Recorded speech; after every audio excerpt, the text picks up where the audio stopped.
Good morning. It is 9:07 on Super Talk 99.7 WTN. My name's Chris Hand. Hey, how are you?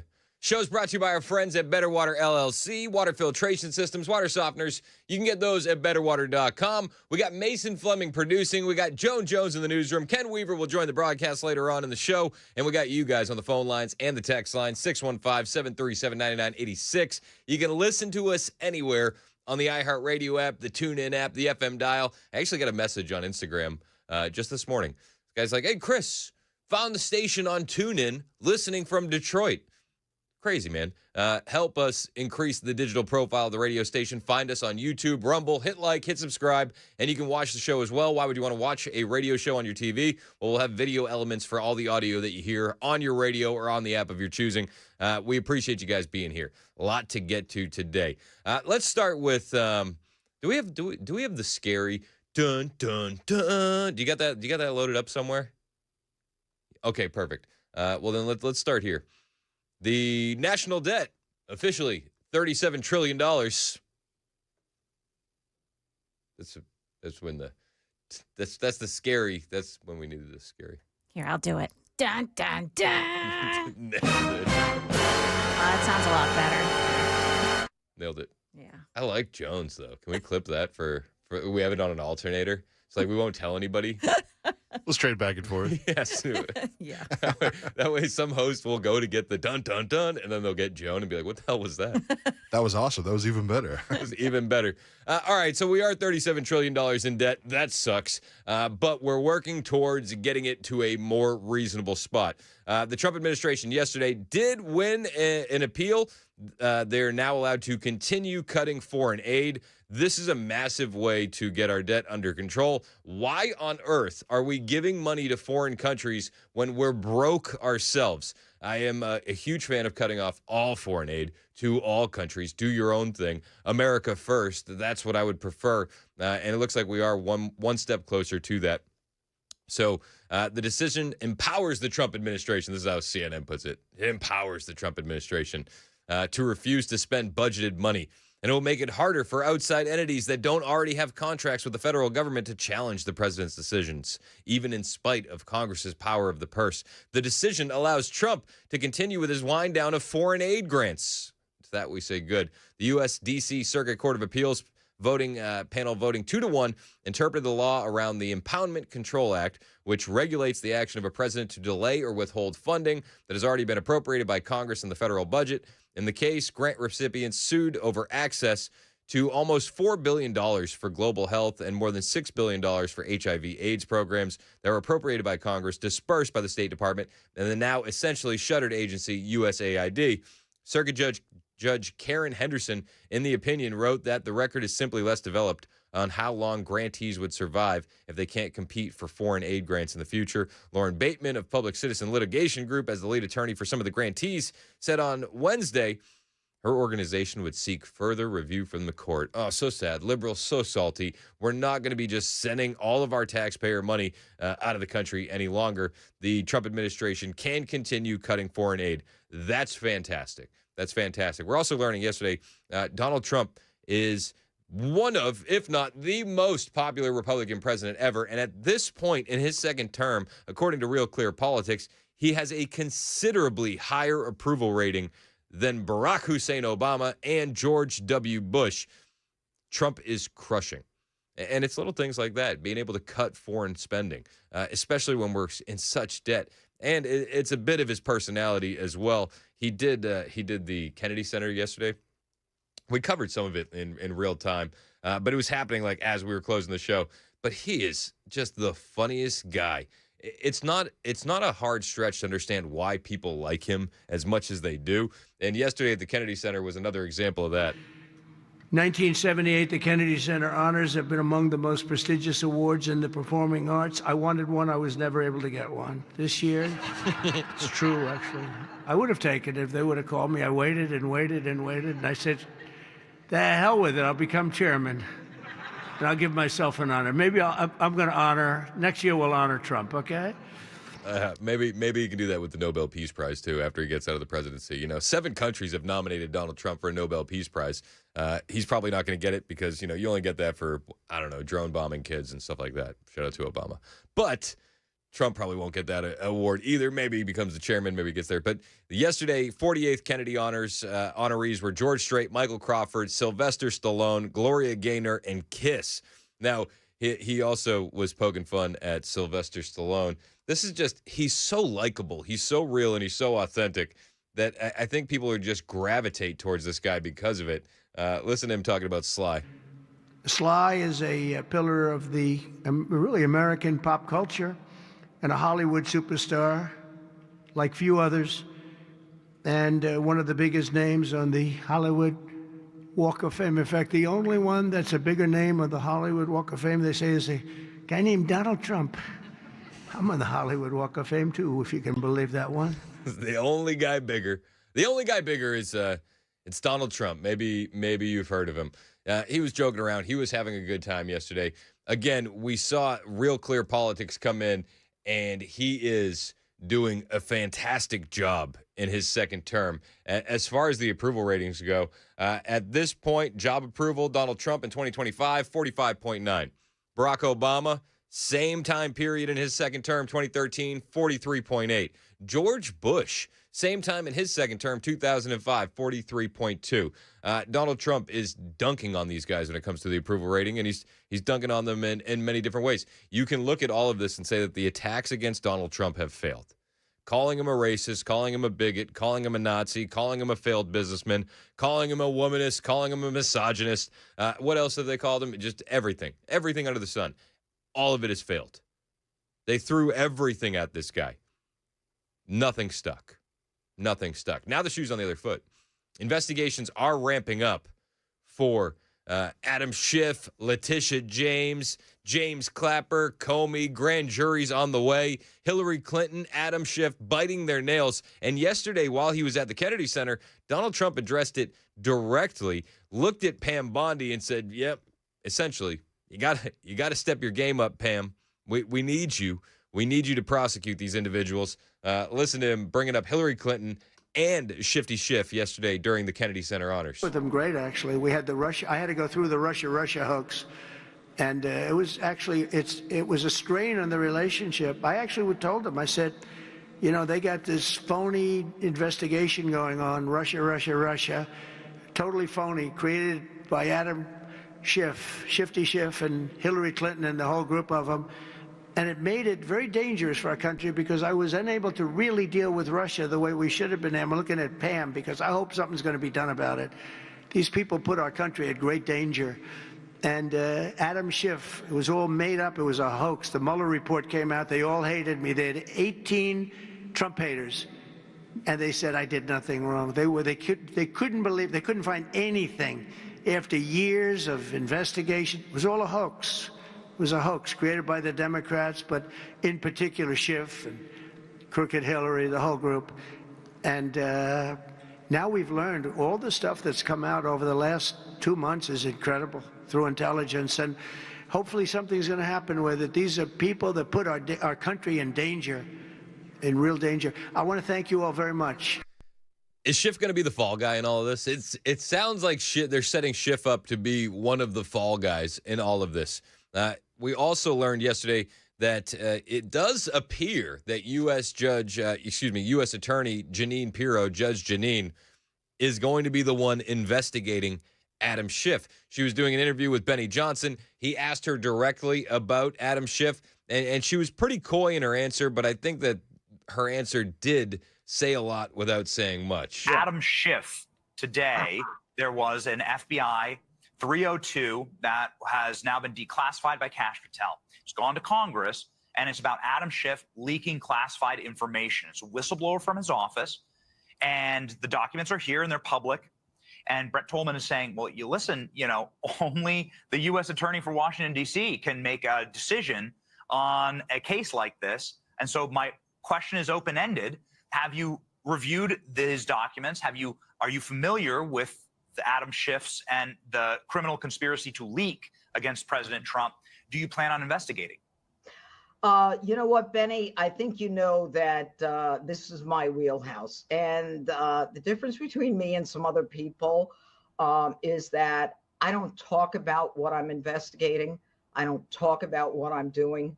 When I have the evidence, when I have enough to go forward, you will hear from me loud and clear. Pretty coy with her answer. A lot of people are looking at that answer and saying, oh, she is definitely investigating Adam Schiff. She may not, but Adam Schiff is definitely within the crosshairs currently. And while Adam Schiff is in the crosshairs, and you understand that this is the guy that told his staff to leak classified info, this is the guy who really screamed from the mountaintops that Russia influenced the election. Russia hacked the election. Russia helped Donald Trump win.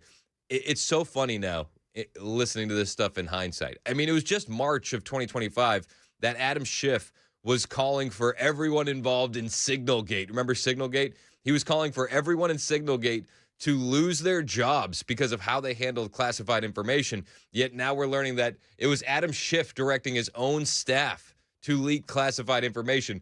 Listen to Schiff. This is back in March of 2025 on what he thinks should be done with individuals who mishandle classified information. So tonight I want to talk about Signalgate and what a colossal fuck up this is in terms of... Sorry about that. I didn't know he swore. Ruh-roh. I got it. You got it. You're quick. I got it. You're quick. Quicker than the lightning in the lightning round. Yeah. Some things I have to be quicker with. My bad. It was on his official account. I didn't think he swore.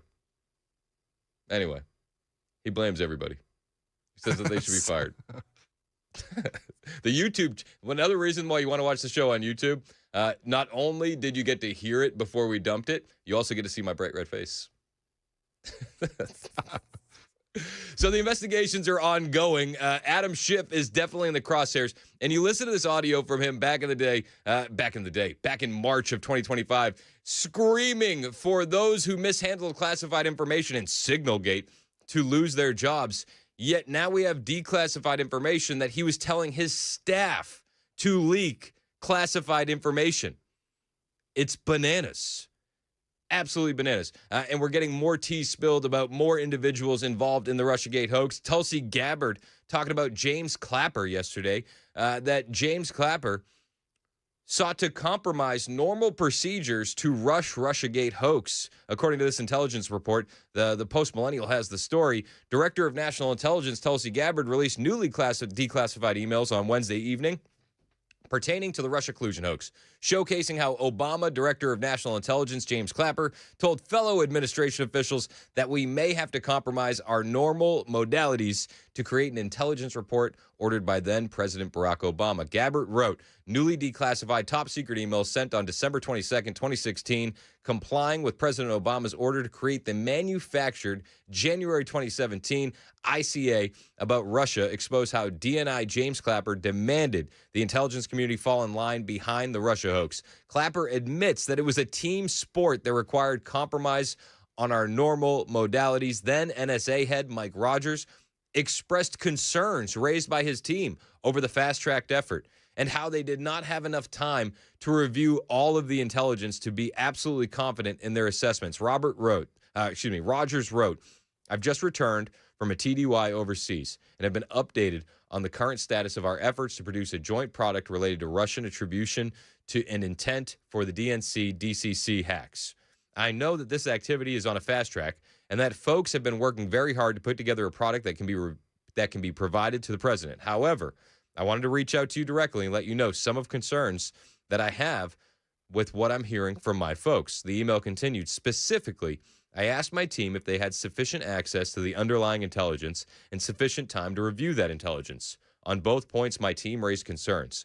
They were clear that at the staff level, folks have been forward-leaning and trying to ensure that we have an opportunity to review and weigh in. But I'm concerned that given the expedited nature of this activity, my folks aren't fully comfortable in saying that they've had enough time to review all the intelligence to be absolutely confident in their assessments. He said that he wanted to be clear that he was not saying that we disagree substantively, but I do want to make sure that when we are asked in the future whether we can absolutely stand behind the paper, that we don't have any reason to hesitate because of the process. Clapper replied later in that day, understand your concern. It's essential that we, the CIA, the NSA, the FBI, the ODNI, be on the same page and are all supportive of the report in the highest tradition of that's our story and we're sticking to it. This evening, CIA has provided to the NIC the complete draft generated by the ad hoc fusion cell. Intelligence community officials told Fox News that the ad hoc fusion cell was a small team put together by then CIA Director John Brennan to draft the 2017 intelligence community assessment. We're getting more and more information every single day. And with that hindsight, it makes the Democrats look worse and worse and worse. And I see you guys in the YouTube chat. Nothing's going to happen. Nothing's going to happen. Stop talking about it. Should we not pursue this stuff? Even on the off chance that nothing happens, and that's probably not even the off chance, that's probably the realistic chance. We still need to push for this. We still need to push for accountability. We still need to push for transparency. And we still need to pray that all of these individuals that were responsible for the Russia hoax feel some kind of punishment. Some kind. And I pray that they do. It's 9:23. This is Super Talk, 99.7 WTN.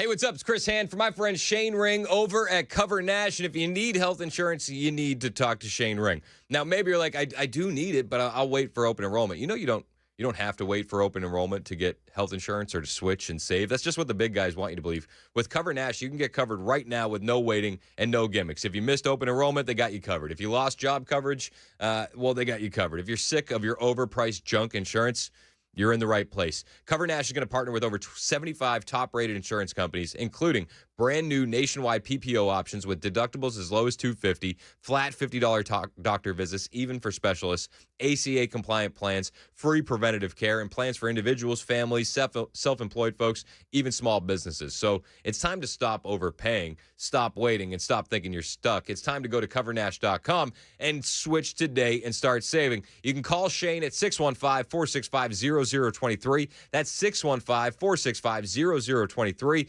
Cover Nash, giving you health insurance on your terms, not the government's. Covernash.com.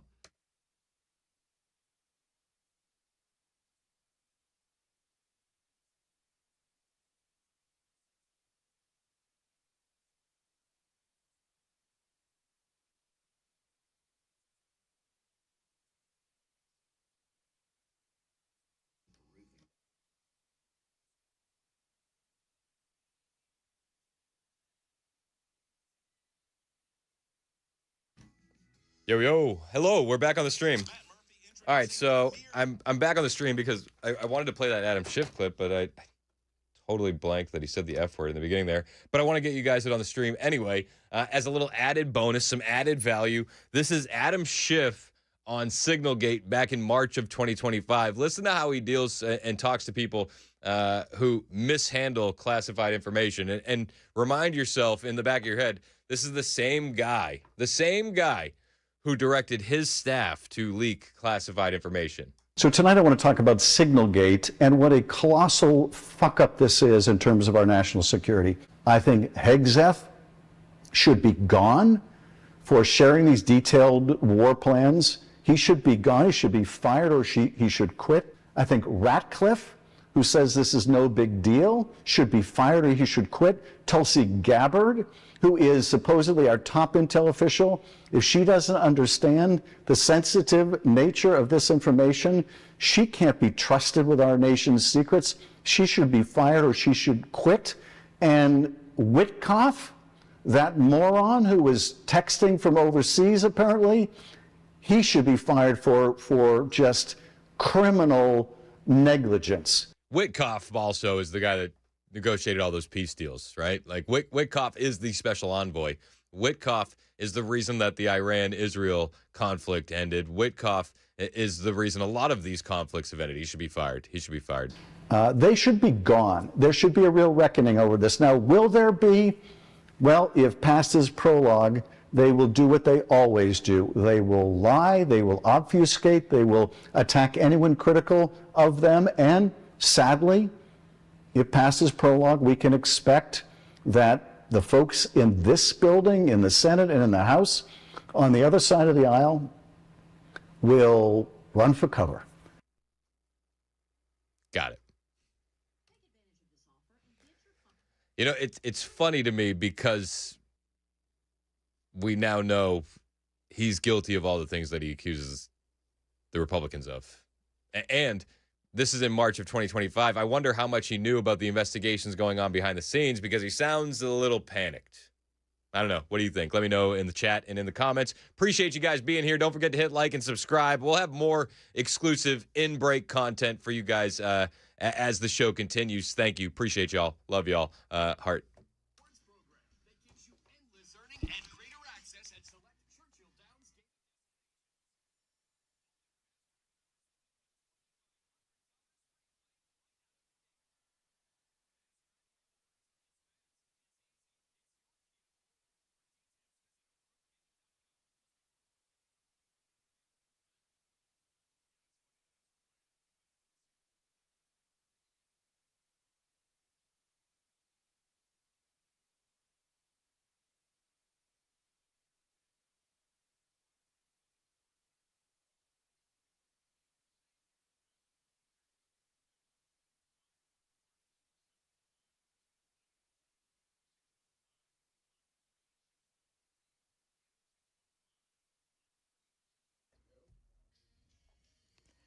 Up ahead, the death toll in Chattanooga rises after heavy rains and flooding there. And Tennessee gets a visit from the head of the Education Department. That and more coming up here at 9:30 on Super Talk 99.7 WTN. Thank you, Joan Jones. It's 9:29. My name is Chris Hand. The show's brought to you by Better Water LLC. We just played that entire Adam Schiff clip on the YouTube stream, just in case anybody wants to go back and watch it. We're doing more exclusive content on the YouTube stream during the commercial breaks to give you guys some added value. To head over to YouTube, watch the show, hit like, and hit subscribe. We appreciate it when you do so. I got 4 kids. My oldest son, he's like, can I get a new batting helmet? This guy. I said, I got to get some more likes, pal. We had a game last night. He said, I really need a new helmet. I said, we really need some more likes. How'd the game go? We played a good game. First game, the Mariners took the L. But he's now in kid pitch. Oh, okay. So it's a totally different game. But it was awesome. We got a great team. We're on the Mariners. Nice. So he's in the first year of kid pitch. But it was awesome. That's good. We had a blast. Baseball season in full effect. Let's go. Let's go. So walkouts. We didn't do walk-up music. You know how I feel about that. I know.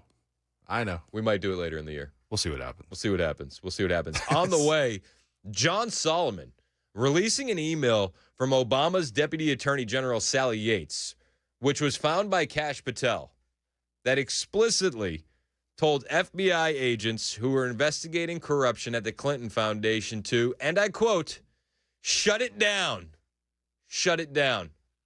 I'll bring you this audio from John Solomon when we get back. Plus, James Comey also getting exposed, ordering the FBI to leak classified information to the New York Times. We'll talk about that as well. A lot more on the way. It's the Chris Hand Show on Super Talk 99.7 WTN.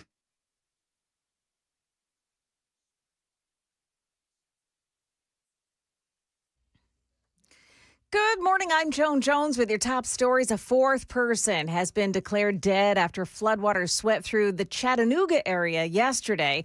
Chattanooga Mayor Tim Kelly. The body was discovered downstream of East Brainerd Road, which matches the description of a man who, unfortunately, unwisely maneuvered around fire department barricades and was swept away by a stream. 3 others, a mother, father, and a child, all were killed when a tree uprooted from saturated ground and fell on their car.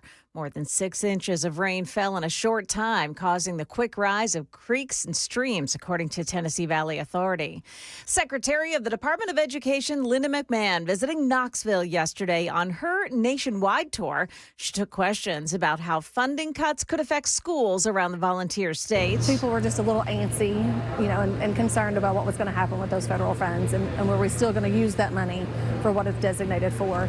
And she definitely assured us that those funds are not going anywhere. Now, McMahon is preparing states for the end of the Department of Education as President Trump has ordered control of education back to the states. An upstate New York man has been arrested and charged with cyberstalking the widow of slain United Healthcare CEO Brian Thompson. The suspect, Shane Daly, allegedly left Paulette Thompson profanity-laced voicemails that started hours after Brian Thompson was gunned down.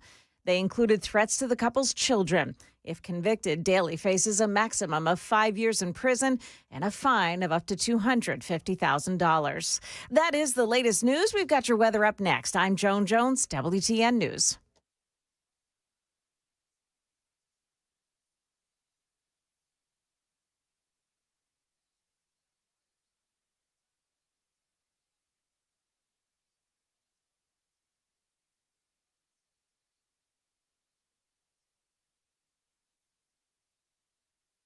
Hey, what's up? It's Chris Hand here for my friends at Defend Systems. You've heard of Brinkfootler, you've heard of Defend Systems, and I want to tell you that I've personally taken their training, and I am so grateful I have.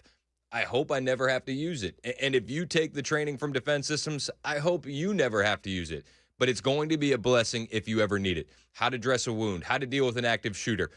These skills could save someone's life. Again, hope I never have to use them. Grateful I am. Grateful I have them. Defense Systems is a life safety and security consulting firm specializing in physical security, active violence mitigation training. They're training everybody from schools to corporations, healthcare facilities, law firms, manufacturing plants. They're even training country music tours. Here in Nashville, Cumulus has brought them into the office. They've trained our team. It's eye-opening. It's not just checking the box for safety. It's giving you and your employees life skills that you can use anywhere, even outside of work. They've trained over 30 Middle Tennessee schools. Has your child's school gotten this training? Because active violence events are on the rise, and sometimes danger spills in everyday places. If you or a loved one were critically injured, would you know what to do? Don't wait until it's too late. Visit defendsystems.com today or call 615-236-6484. That's 615-236-6484. That call could save a life.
938 Super Talk 99.7 WTN. Hey, how are you? It's Chris Hand.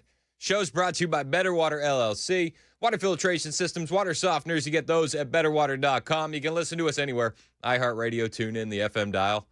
You can watch the show. YouTube, Rumble, hit like, hit subscribe. Why? Why YouTube? Why Rumble? Well, the chats are always jumping.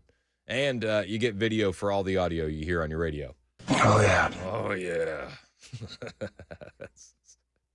That one gets funnier every time. I love that one. That one in the... Oh, yeah, the gay frogs. Yeah. People like the gay frogs.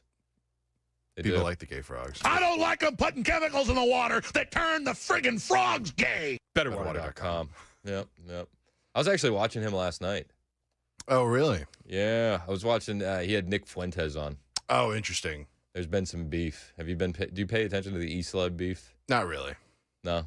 I know names, but I don't know their beef. I try not to, but it's like Candace Tucker, Elon, Milo versus Nick Fuentes.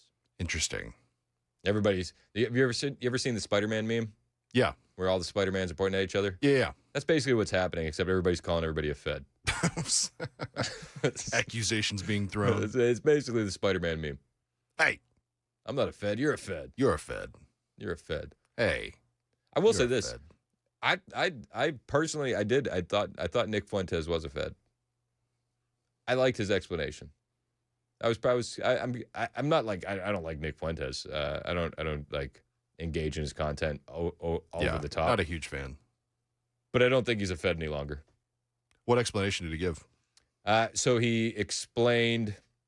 So there's a couple things. January 6th. Here's the reason why everybody thinks he's a Fed. January 6th, he was chanting for people to go into the Capitol and break down the barricades. Yeah. Nobody got arrested. He didn't get arrested. And then there was like right before January 6th, there was a weird Bitcoin donation to him.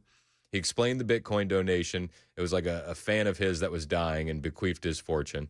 Interesting. And then he explained why he wasn't arrested on J6. He explained what he had to go through. And he had receipts. He brought paperwork. And I was like, okay, I don't think you're Fed. Interesting. Yeah. So there's that going on. I don't know. Do people pay attention to that stuff? I wonder if this audience pays attention to that stuff. I doubt they pay attention to this stuff, but now they are semi-up-to-date. It's interesting. I don't know. I don't know. Internet beef will always be interesting to me. It is. Just depends on who you pay attention to. You just need like a Biggie track with some violin. Yeah. That's it. All right, so here's what's interesting to me. John Solomon yesterday. John Solomon says that he's bringing more receipts, and this is what you need. Receipts are important. Anybody can make claims. You need to bring receipts. John Solomon says he is bringing receipts, and he's going to be releasing an email from Obama's Deputy Attorney General, Sally Yates, which was found by Kash Patel, that explicitly told FBI agents who were investigating corruption at the Clinton Foundation to shut it down. Tonight, we're going to tell you about the other Clinton investigation, one that was running in 3 separate FBI offices, New York, Washington, and Little Rock.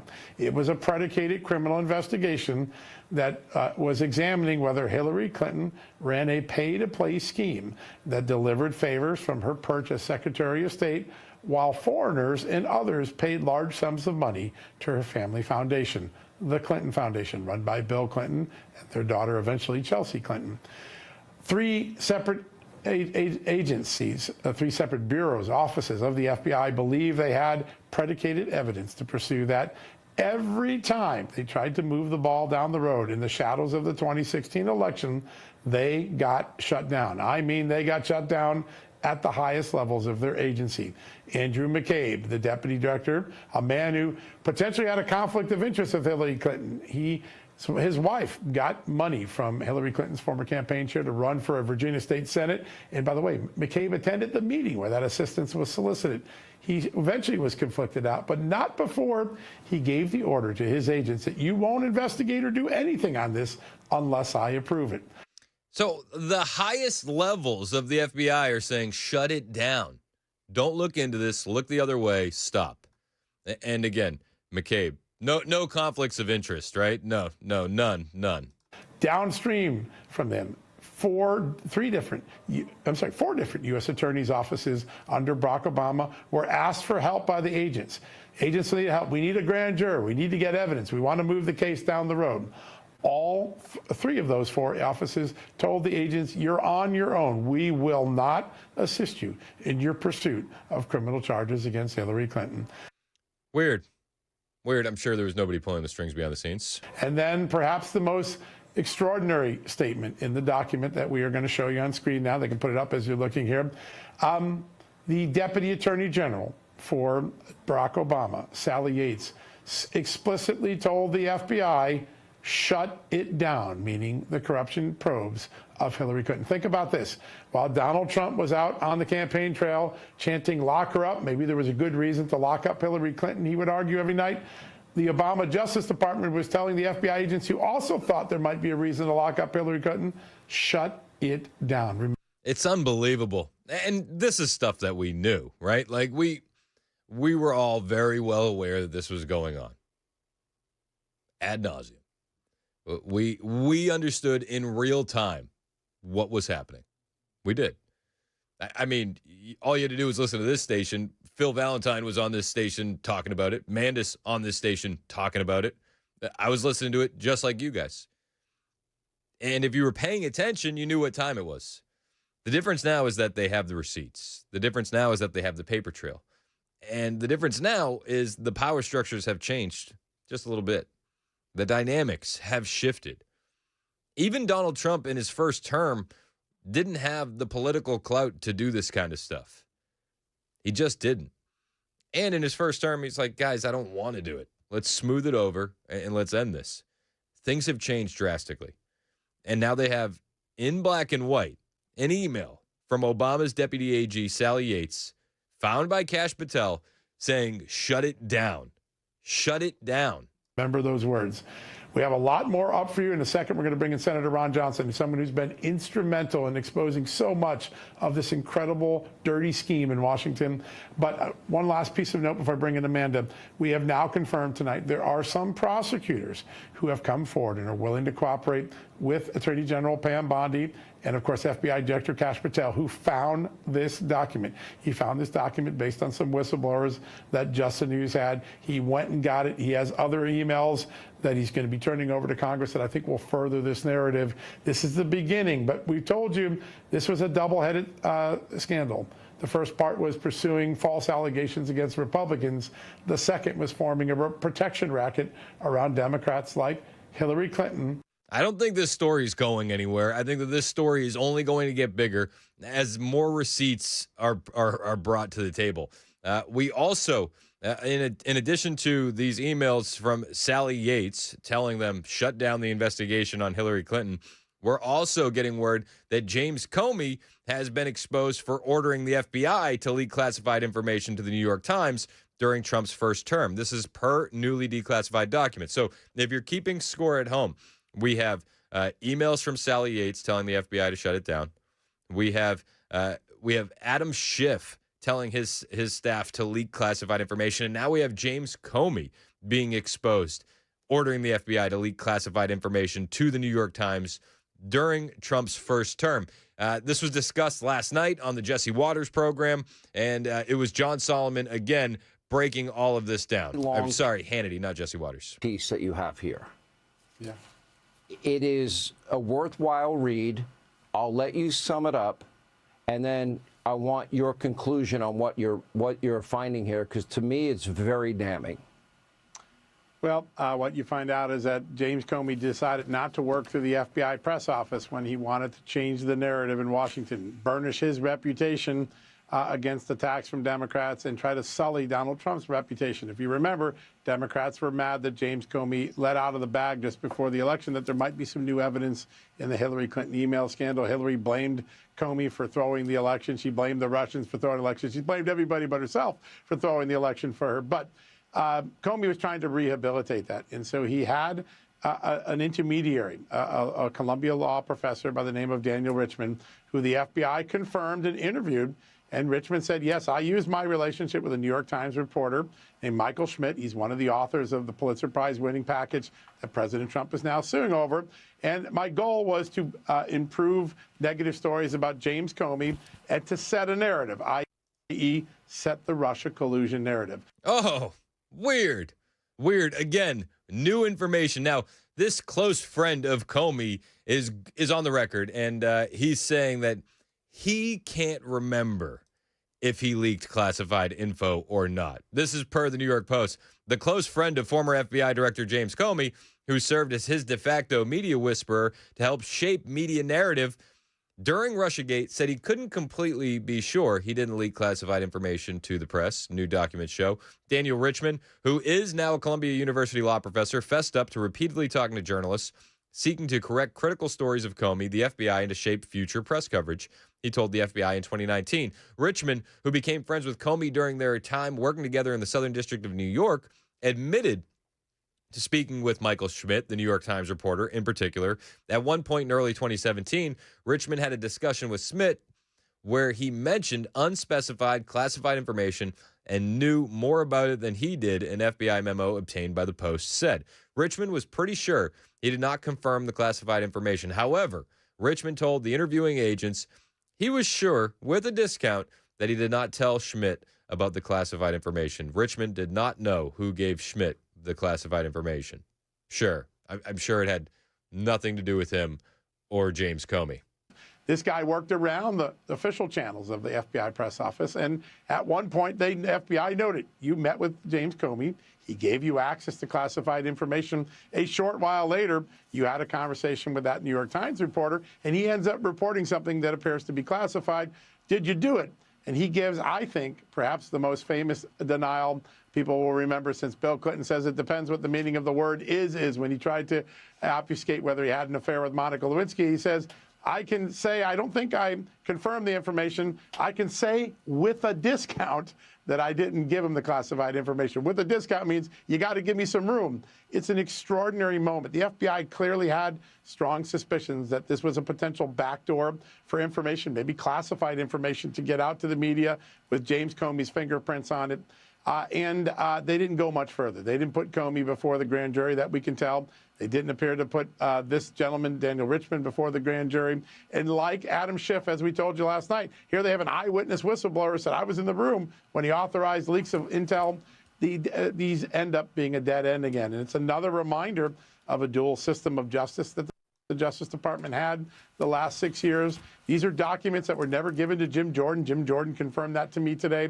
And we're just learning 8 years later, because of what Kash Patel turned over, that the FBI had all the evidence of how the false narrative of Russia collusion was spread across this country to the detriment of voters, to the detriment of President Trump's first campaign, and they did nothing about it. No, but hopefully we can pray that something is going to be done about it now. With the FBI under new leadership, with the Department of Justice under new leadership, with the White House under new leadership, we can hope and pray that something happens about it.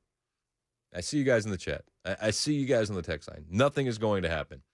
I don't want to be black-pilled. I want to stay as hopeful as I can for as long as I can. But the moment I start getting black-pilled, you'll be the first to know about it. Now, while this memo, first reported by Just the News, doesn't specify the classified information discussed, it previously said Comey mentioned to Richmond that the Bureau had weird classified material related to then U.S. Attorney General Loretta Lynch. Lynch, you remember from the tarmac meeting with Bill Clinton in 2016, just a week before Comey announced he wasn't recommending charges against Hillary Clinton. They said Richmond understood the information could be used to suggest Lynch might not be impartial with regards of the conclusion of the mid-year exam investigation, the FBI memo said before describing Richmond's talks with Schmidt. Richmond understood the information about Lynch was highly classified and it should be protected. Yet it appears that this individual leaked it anyway.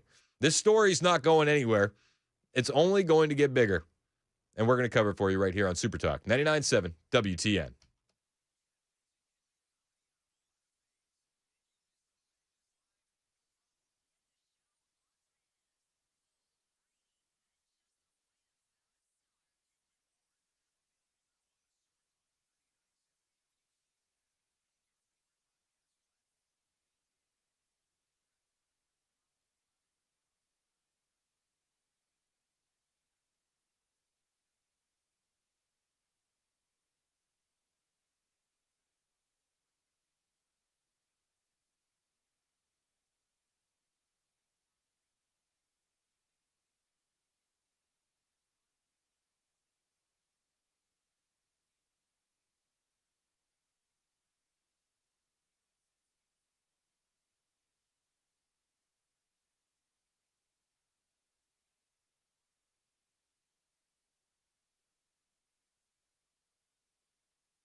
One arrest and one to go in a shooting at a tobacco shop in Antioch. And 2 economic reports out this morning. They're giving contradictory indications about inflation. That's coming up here at 10 o'clock on Super Talk 99.7 WTN. That's Joan Jones making sense of the headlines for you on the way in less than 60 seconds. My name's Chris Hand. The show's brought to you by Better Water LLC, water filtration systems, water softeners, betterwater.com. Hey, real quick, we got Bobby in Nashville on the line. Bobby, you got about a minute. What do you got? Hey, Bobby, what's up? Bobby? Dang it, Bobby. Dang it, Bobby. Dang it, Bobby. All right. Somebody check on Bobby. I'll check on Bobby. Side note, I didn't mean to do this, but the new King of the Hill has been pretty awesome. Oh, is it good? Have you watched any of it? Not yet. I've been interested to, though. You went and saw Superman the other Yeah, night, I went and saw Superman another 4 times last night. You're not going to watch King of the Hill? I didn't say I wouldn't watch King of the Hill. You did a good job with it. Good. They did a good job. Good. I love the original, so it's They picked up right where they left off. good. And Hank is just mad with how much things have changed. And I'm a huge fan. It's so good. I've only watched the first 3 episodes, but it's been solid so That's far. promising if it's made 3 episodes that are still I mean, same energy. It's pretty good. It's pretty good. I don't want to spoil that one. Spoil Superman because nobody wants to watch it. Bah. But King of the Hill, you should definitely check it out. On the way, we got a lot to cover. There's still fallout from what's happening in D.C. Chuck Schumer actually said, I walk around D.C. all the time, and I feel perfectly fine. It's like, bro, you have armed security everywhere with you. So that probably helps. I'm sure that definitely helps heighten your safety. But the reaction and the fallout continues. We'll bring it to you on the way. Hang out with us. It's Super Talk 99.7 WTN.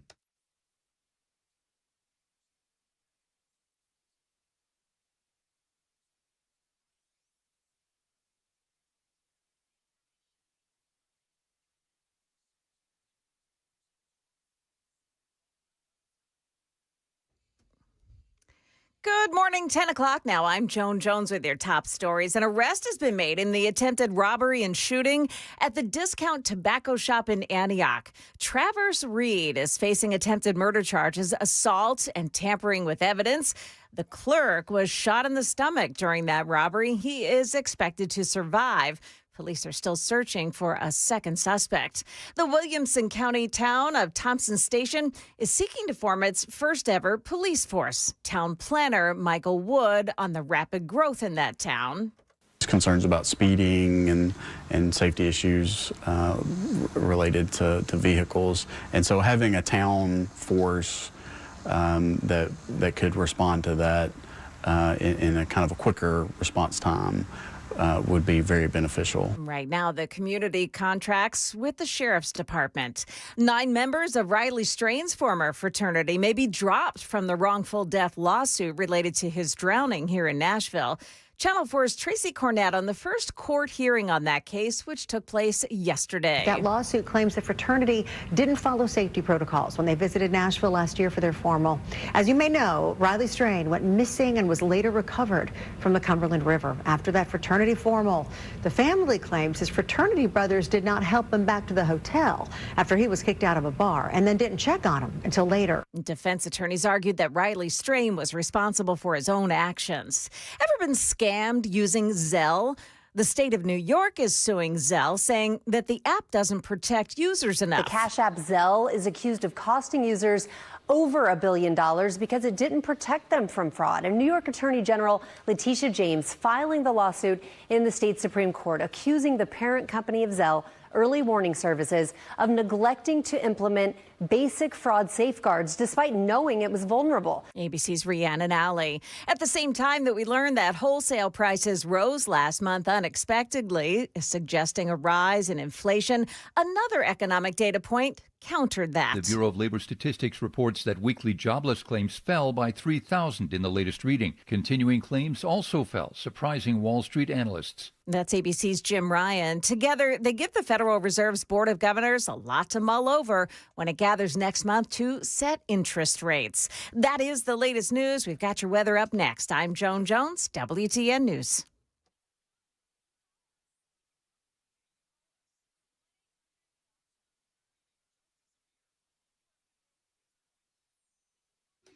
All right, we're back on the stream. I don't really know what we're going to do, but I was just like, I don't know, sitting around bored. I was monitoring the chat. What's up, everybody? What's up, guys? What's going on with Bonnie? What's going on with Bonnie in the chat? Is Bonnie having a tough time? Is Bonnie a Democrat? Hi, Bonnie. Hey, make sure you guys are following me on Twitter, True Social, Instagram, and TikTok at Chris Hand on Air. And if you want me to follow you back, drop your @ in the chat and whatever handle, and I'll jump through while we're sitting here, and I'll make sure that I'm following you guys. Appreciate y'all being in the YouTube chat. You guys are the best, and we want to be bringing more exclusive content to you guys on YouTube and Rumble. So thank you for being here. What stories are you guys paying attention to? What stories do you guys want to talk about? Anything? Cosmo's not saying nice things about. Oh no, Bonnie's not a Dem. Bonnie's not a Dem. What are you, Bonnie? What is Bonnie? Are you related to It's Milk? You think is Bonnie related to Milk? Yeah, I don't know. We're just kind of. How much time do we have until we get back to the on-air stuff? Hold on. Say it one more time. 40 seconds. We'll be back on the live stream in 40 seconds. Hey, if you guys want to follow on social media, drop your @ in the chat, and I'll go through. I'll make sure I'm following you guys on whatever platform you got. Make sure you're following me as well. And we're going to be jumping in and doing more and more on the YouTube stream and bringing you guys more content during the commercial breaks. That way nobody's sitting around with that dang red screen. You know what I mean? Nobody needs that. Appreciate you guys being here. Seriously, thank you for interacting with the show and being a part of it. Couldn't do it without you. Really, really do appreciate you guys. Thank you.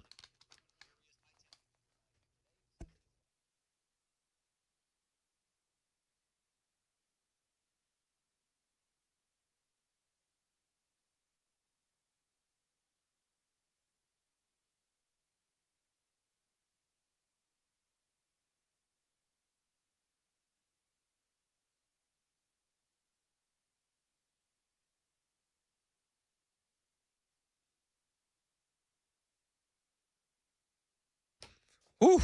YouTube chat's getting spicy. You see that? Hey, it's Chris Hand. Show's brought to you by Better Water LLC, water filtration systems, water softeners, betterwater.com. Half of the chat is accusing one chat member of saying that she said that there's videos of Trump and Ivanka showering together. Everybody's like, no, there's not. There's a diary entry about Biden and Ashley, though. I know that. But they're going back and forth. Do you see it? Yeah, I do. I'm reading through them right now. There's a lot of beef on the YouTube chat. Bonnie is saying, I did not say that. All right. Stay tuned to find out more. Stay tuned to find out more. Yeah, hey, man, the chat's going bananas. Shout out to the chat. Shout out to everybody listening to this station. However you're listening, iHeartRadio, TuneIn, the FM dial, YouTube, Rumble, Facebook, Twitter, Twitch, all the things. Maybe you're listening to this in the future and you have us on a podcast on Apple or Spotify. Thank you. We appreciate it. Me and Dan are going to be recording a podcast this afternoon. It's going to debut Saturday morning, Mostly Peaceful with Dan and Chris, episode 6. Yeah, we're on episode 6. Holy cow. How did that happen? I don't know. I don't know why we're still able to broadcast. The haters said it wouldn't last. Here we are. They said it wouldn't last. Here we are. And I said we were going to talk about DC fallout. Leftists last night, they gathered to heckle and boo the police who were just doing their job, keeping the streets safe. People are very upset about that. They don't want the police to keep the streets safe. So you had a bunch of leftists out there disobeying curfew, and they're on the streets screaming and yelling at the police officers, cursing at them. F you, loser. Can you believe what these guys are doing? Yada, yada, yada, the whole nine. A bunch of soy boys, just a bunch of soy boys. Now, in the meantime, we have CNN out there this morning reporting outside of Washington, D.C.'s Union Station. And they're outside Union Station, and the CNN reporter's like, actually, it's pretty calm out here. It's surprisingly enough, having the National Guard here makes it a much nicer area. There's less homeless loitering around, milling about. There's no violence taking place, which is a welcome development here at Union Station. You've all heard the story of Scott Jennings on CNN. He's like, a guy got shot in front of me at Union Station. It doesn't seem like that's happening currently. This is how CNN broke it down this morning. I walk by this train station every single day on my way to work, and I have not seen it like this. You can see a National Guard Humvee behind me, and we've seen, I don't know, Josh, if you can pan over, there are a couple National Guardsmen who are walking across the street over there. We have Humvees basically at each corner of the train station here on a fairly busy Thursday afternoon. And this is what you can expect here in the coming days. Let's pan over there. You can see another Humvee there. This is what you can expect over the next 30 days and possibly a lot longer after that, Jess. What is it that we're expecting? Just calmness and peace and safety at a couple of parked cars? I'd take that deal. Mason, would you take that deal, or the Humvee's too scary for you? I'd take that deal. I would take that deal too. How about you, Udovich? You make that deal? I'd make that deal. I don't blame you. Damn good deal. Because we know just yesterday President Trump said that they are planning to indefinitely extend their federalization of MPD and really ramp up federal law enforcement resources here in the district. It's not just National Guard. We have also seen Homeland Security officers, DEA officers, Park Police. There were vehicles here just a little bit earlier. This is one of the areas of focus that we have heard a lot of concerns about, crime around Union Station, people who are loitering outside. I will tell you, as somebody who walks this route all the time, it does seem like there are fewer people just sort of hanging around. Oh, weird. Fewer homeless drug addicts. That's a positive development. Now, CNN is doing their best to be like, whoa, it's so scary. Can you believe this? And it's like, no, actually, I do. I do. The only people that are mad about the crime are leftists that don't have to live and deal with it. Do you understand? Like, the protesters that are coming in are paid, or they've been radicalized by leftist media and they're completely unhinged. We played a video last night. Do you remember the video, or yesterday, the guy with the meatball marinara? He launched a meatball sub at federal officers because he was angry about what was happening, that they were making the streets safer. We have an update on the meatball marinara mortar that was launched at that federal agent. Judge Jeanine Pirro, DC prosecutor, she is going to be pressing charges against that individual, and not just any charges. This isn't going to be a misdemeanor. It's not going to be a slap on the wrist. It's not going to be, out on the street by the afternoon. No. He's getting charged with a felony, and I'm a huge fan of this. You're going to throw a meatball sub at an ICE agent, at a DHS agent, at a National Guardsman? Nope. That's a felony these days. And for that, we thank you. Things are changing so fast. And it's huge. These are welcome developments for many in D.C. They understand how unsafe this city has become. I told the story yesterday. There's a reporter saying, he sold a car in D.C., and he goes to drop the car off at the house, and the entire family's sitting in the basement because of the amount of stray bullets that come through walls and windows in that area. And leftists are mad. Leftists are mad that Donald Trump is fixing it. This is where we're at. This is 2025. Donald Trump wants to make a city safer. Leftists, they lose their mind. Now, you're seeing some, like MSNBC, Mika Brzezinski, she said, it's a trap. It's a trap to yell about this. Everybody wants the city to be safer, so please don't fall for the trap. And it is a trap. These 80-20 issues, like public safety, the American people want it. This is what Donald Trump campaigned on, and he's doing it. People are grateful. People are excited. Many people in D.C., elderly people, are like, man, I can't even walk on the streets in the evening because of how dangerous it's gotten. Well, not for long. Not for long. Also yesterday, Tom Homan was on Fox News, and he said because of what's happening in D.C. with the federalization of the police force, guess what just happened? D.C. is no longer a sanctuary city. This is a development I didn't see coming that I'm very excited about. Listen to this. I think D.C. under federal control is not going to be a sanctuary city. We're working with the police hand in hand. When we encounter a criminal, illegal alien, they're going to be turned over to us. And that's the way it should be. I mean, I'm not saying every illegal alien in D.C. is a criminal, but many are. So these are people we're going to focus on. An illegal alien criminal safety threat in D.C. is not going to be protected. There's no sanctuary for these people in the city of D.C. I think D.C. Good. There should be no sanctuary for illegal aliens anywhere in the country. This morning, Caroline Leavitt was talking about the arrests that the Trump administration were able to carry out last night in D.C., making D.C. safe again overnight.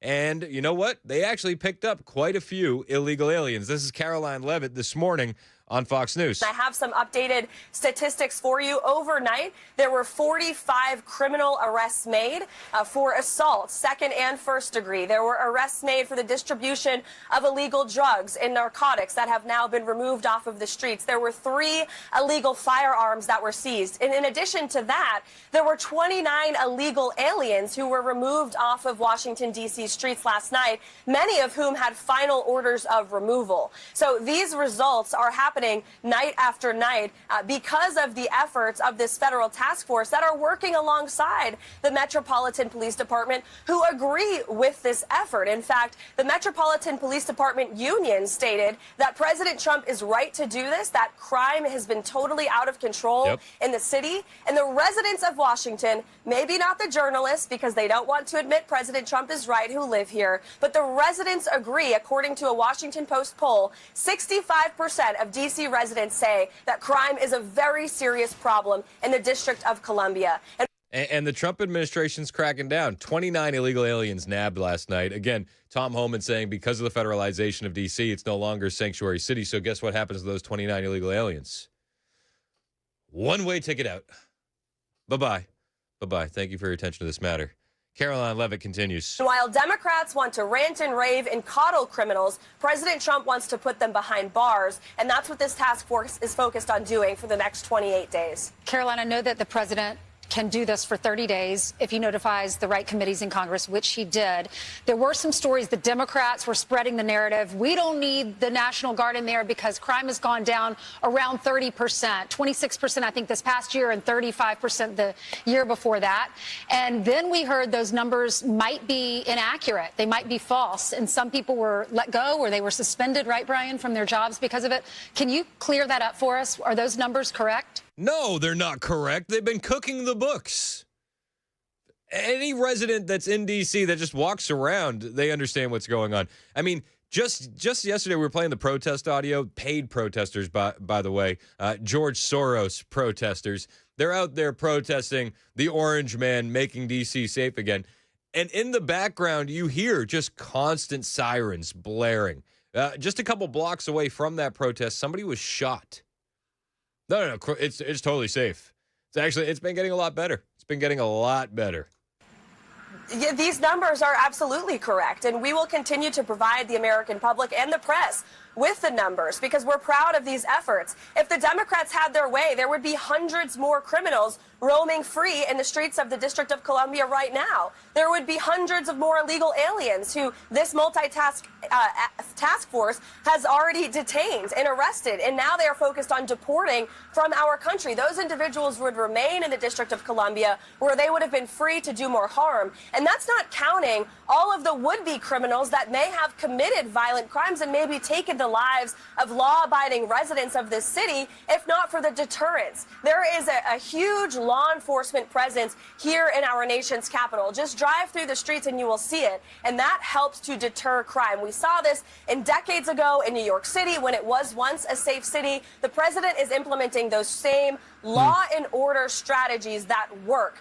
That's what we need. And yes, the National Guard being in the city, milling about, roaming about, talking to residents, huge crime deterrent.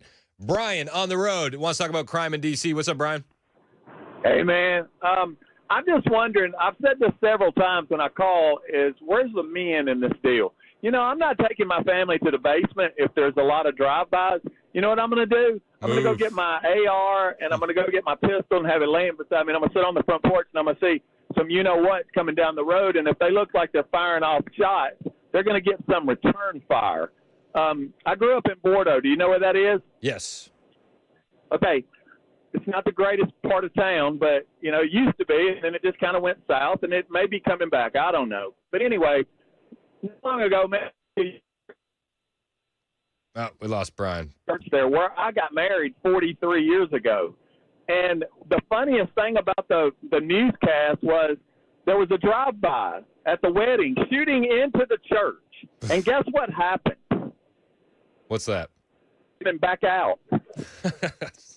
That's the best part of the story is we got to stop taking this crap. I'm not for deputizing regular guys or ladies or women. I'm not. I don't know where I am on that. But I am for standing up for your rights. I'm a 2A guy. I believe in the Second Amendment wholeheartedly without gun permits and all that crap that the local governments try to put on people. I mean, it's ridiculous. And I've always said if one of my children who are all carrying, if they got in trouble with that law, that I would buy them the best 2A lawyer, and I'm not rich, but I would spend every dime I had to defend them for defending themselves and their families. Hey, we gotta stop. We gotta stop this, bro. I mean, you know who ought to be the standard? They ought to put his name like the old guy used to say, "We want you" for the military recruitment. They ought to put Tom Homan's picture. Because that dude right there is a real guy. 100%. He's a real man. He's 100%. not just a talker. And neither is Trump deranged. That just it goes to the depths of the soul. I call myself a Christian, but when I talk to friends and family, and I say I put a bullet in that person's head, depending on who it is, like Jazzy and Schumer and Booker and some of them, and they make me they're un-American. They need to be put in the gulag. No, I hear you, man, and I hope that we get some accountability for some of these losers. But we can't advocate for violence here. Senator Schumer, though, he doesn't even want to advocate for safety in D.C. He's saying that Donald Trump doesn't have any reason to send in the National Guard. And he was on some podcast, The Parnas Perspective. It's on MSNBC yesterday. He's on this podcast, and he said that he feels perfectly safe walking around Washington, D.C. A lot of folks on the Republican side, your Republican colleagues, say that they are very scared to walk outside in D.C., that they think this is completely the right thing to do. Senator, are you scared walking around Washington, D.C. these days?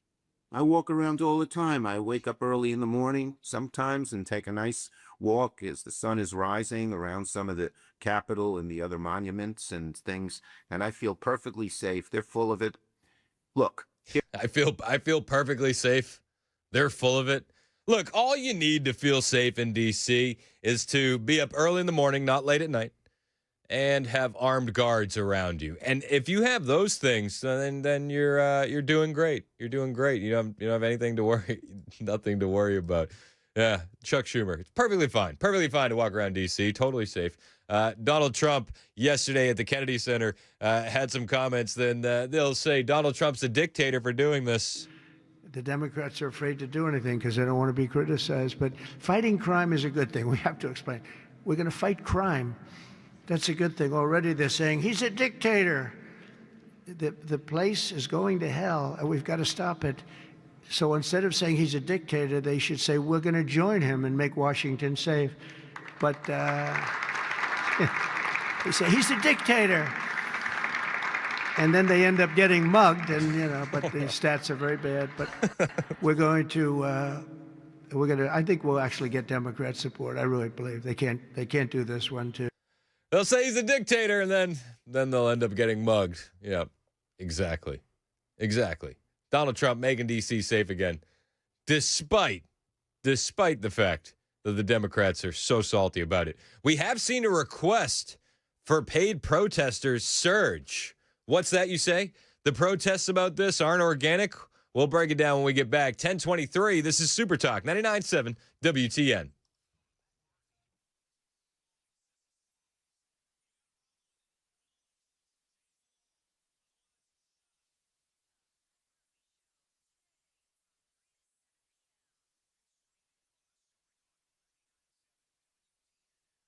Hey, what's up? It's Chris Hand here for United Structural Systems. You know them as USS. They guarantee their best, and they're good at keeping your home dry and stable. Now, when it comes to the home repairs that USS does, especially the waterproofing, it's going to be easy to ignore the warning signs. We do it all the time as homeowners. We're like, nope, don't see it, don't see it.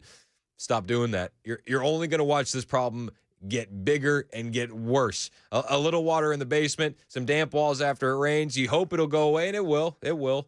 But it always comes back, and it's going to come back even worse next time. That water in your crawl space is going to lead to mold. It's going to lead to wood rot. The wood rot is going to lead to foundation issues. You don't want these problems to compound. You want to call the best. You want to call USS, the guys that have helped 30,000 homeowners across Middle Tennessee with their foundation issues, with their waterproofing needs. When the experts show up, you're going to get honest answers from people who care about your home, not about their quota. That's the difference. That's why the guys at USS have been in the game for 30 years. If you see the signs, don't wait. Call United Structural Systems, 615-488-7855, 615-488-7855, or find them online, USSTN.com.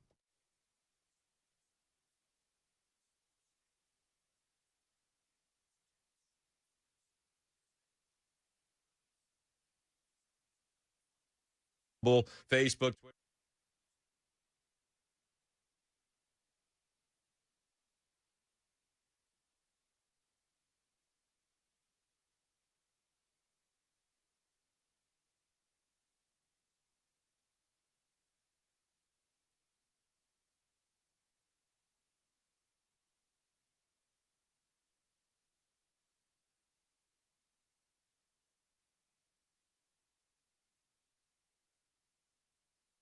If you didn't have the gig that you have and you're not at the White House, you're not the reporter, would you raise a family in that area? Absolutely not. And either they're going to straighten their act out in the terms of government and in terms of protection, or we're going to have to federalize and run it the way it's supposed to be run. It's brutal out here. It can be really, really tough. I don't live in DC proper anymore because it's just gotten kind of out of control. It's gotten dirtier, it's gotten more crowded, and a lot more violence, as you just alluded to. But my first year living here, I was seeing a lot of that, and it grew very quickly. So I moved here, I would say, in 2023. By the time I moved out after a year, it got really crowded. It got really messy. I remember getting emails from my apartment complex saying that there was a shooting just across the street, and it was maybe every other weekend. And I was saying, what decision did I make to even live here? I mean, obviously close proximity to the White House, which is what I wanted. Yeah. But wow, what a difference a year makes under, a leadership that doesn't really care that much about crime.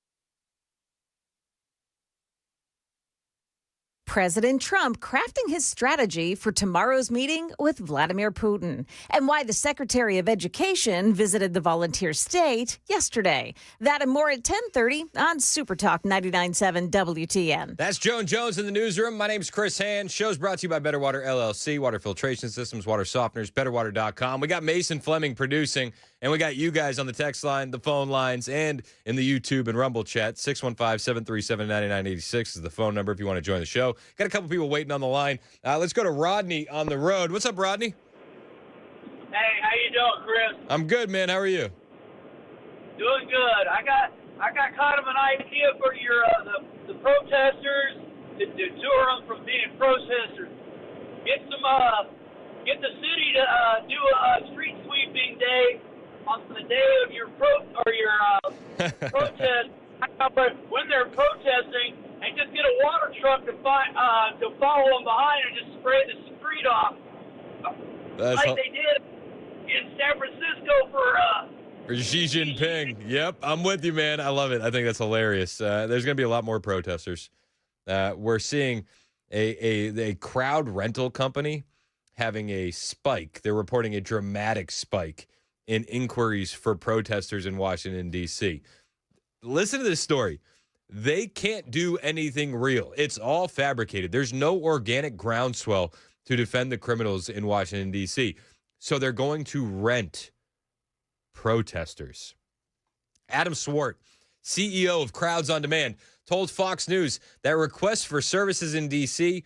from May to July 2024 jumped roughly 400% compared to the same period last year. The company, which supplies participants for political rallies, protests, and advocacy events, says such surges typically occur during high-stakes political moments.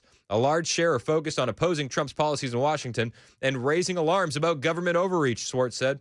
While D.C.'s local government has failed in keeping its citizens safe, there's also a danger in putting too much power in federal hands. That balance of power matters. Swart added that the vast majority of people at political events in the nation's capital are in some way compensated, whether directly paid or attending as part of their professional duties, including Capitol Hill staffers. These crowds aren't as organic as they appear on TV, he noted. Everything's fake.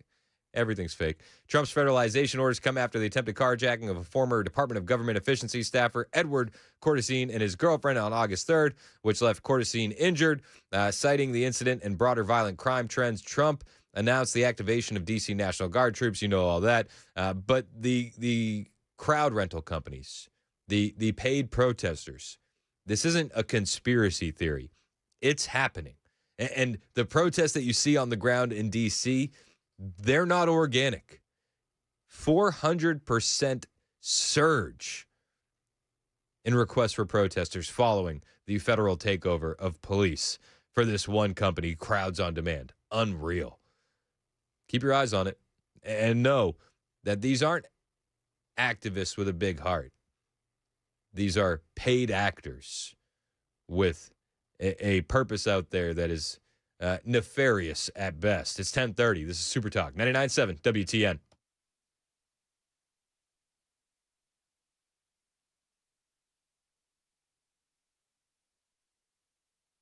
I'm Joan Jones with your top stories. President Trump's high-stakes meeting with Russian President Vladimir Putin takes place tomorrow.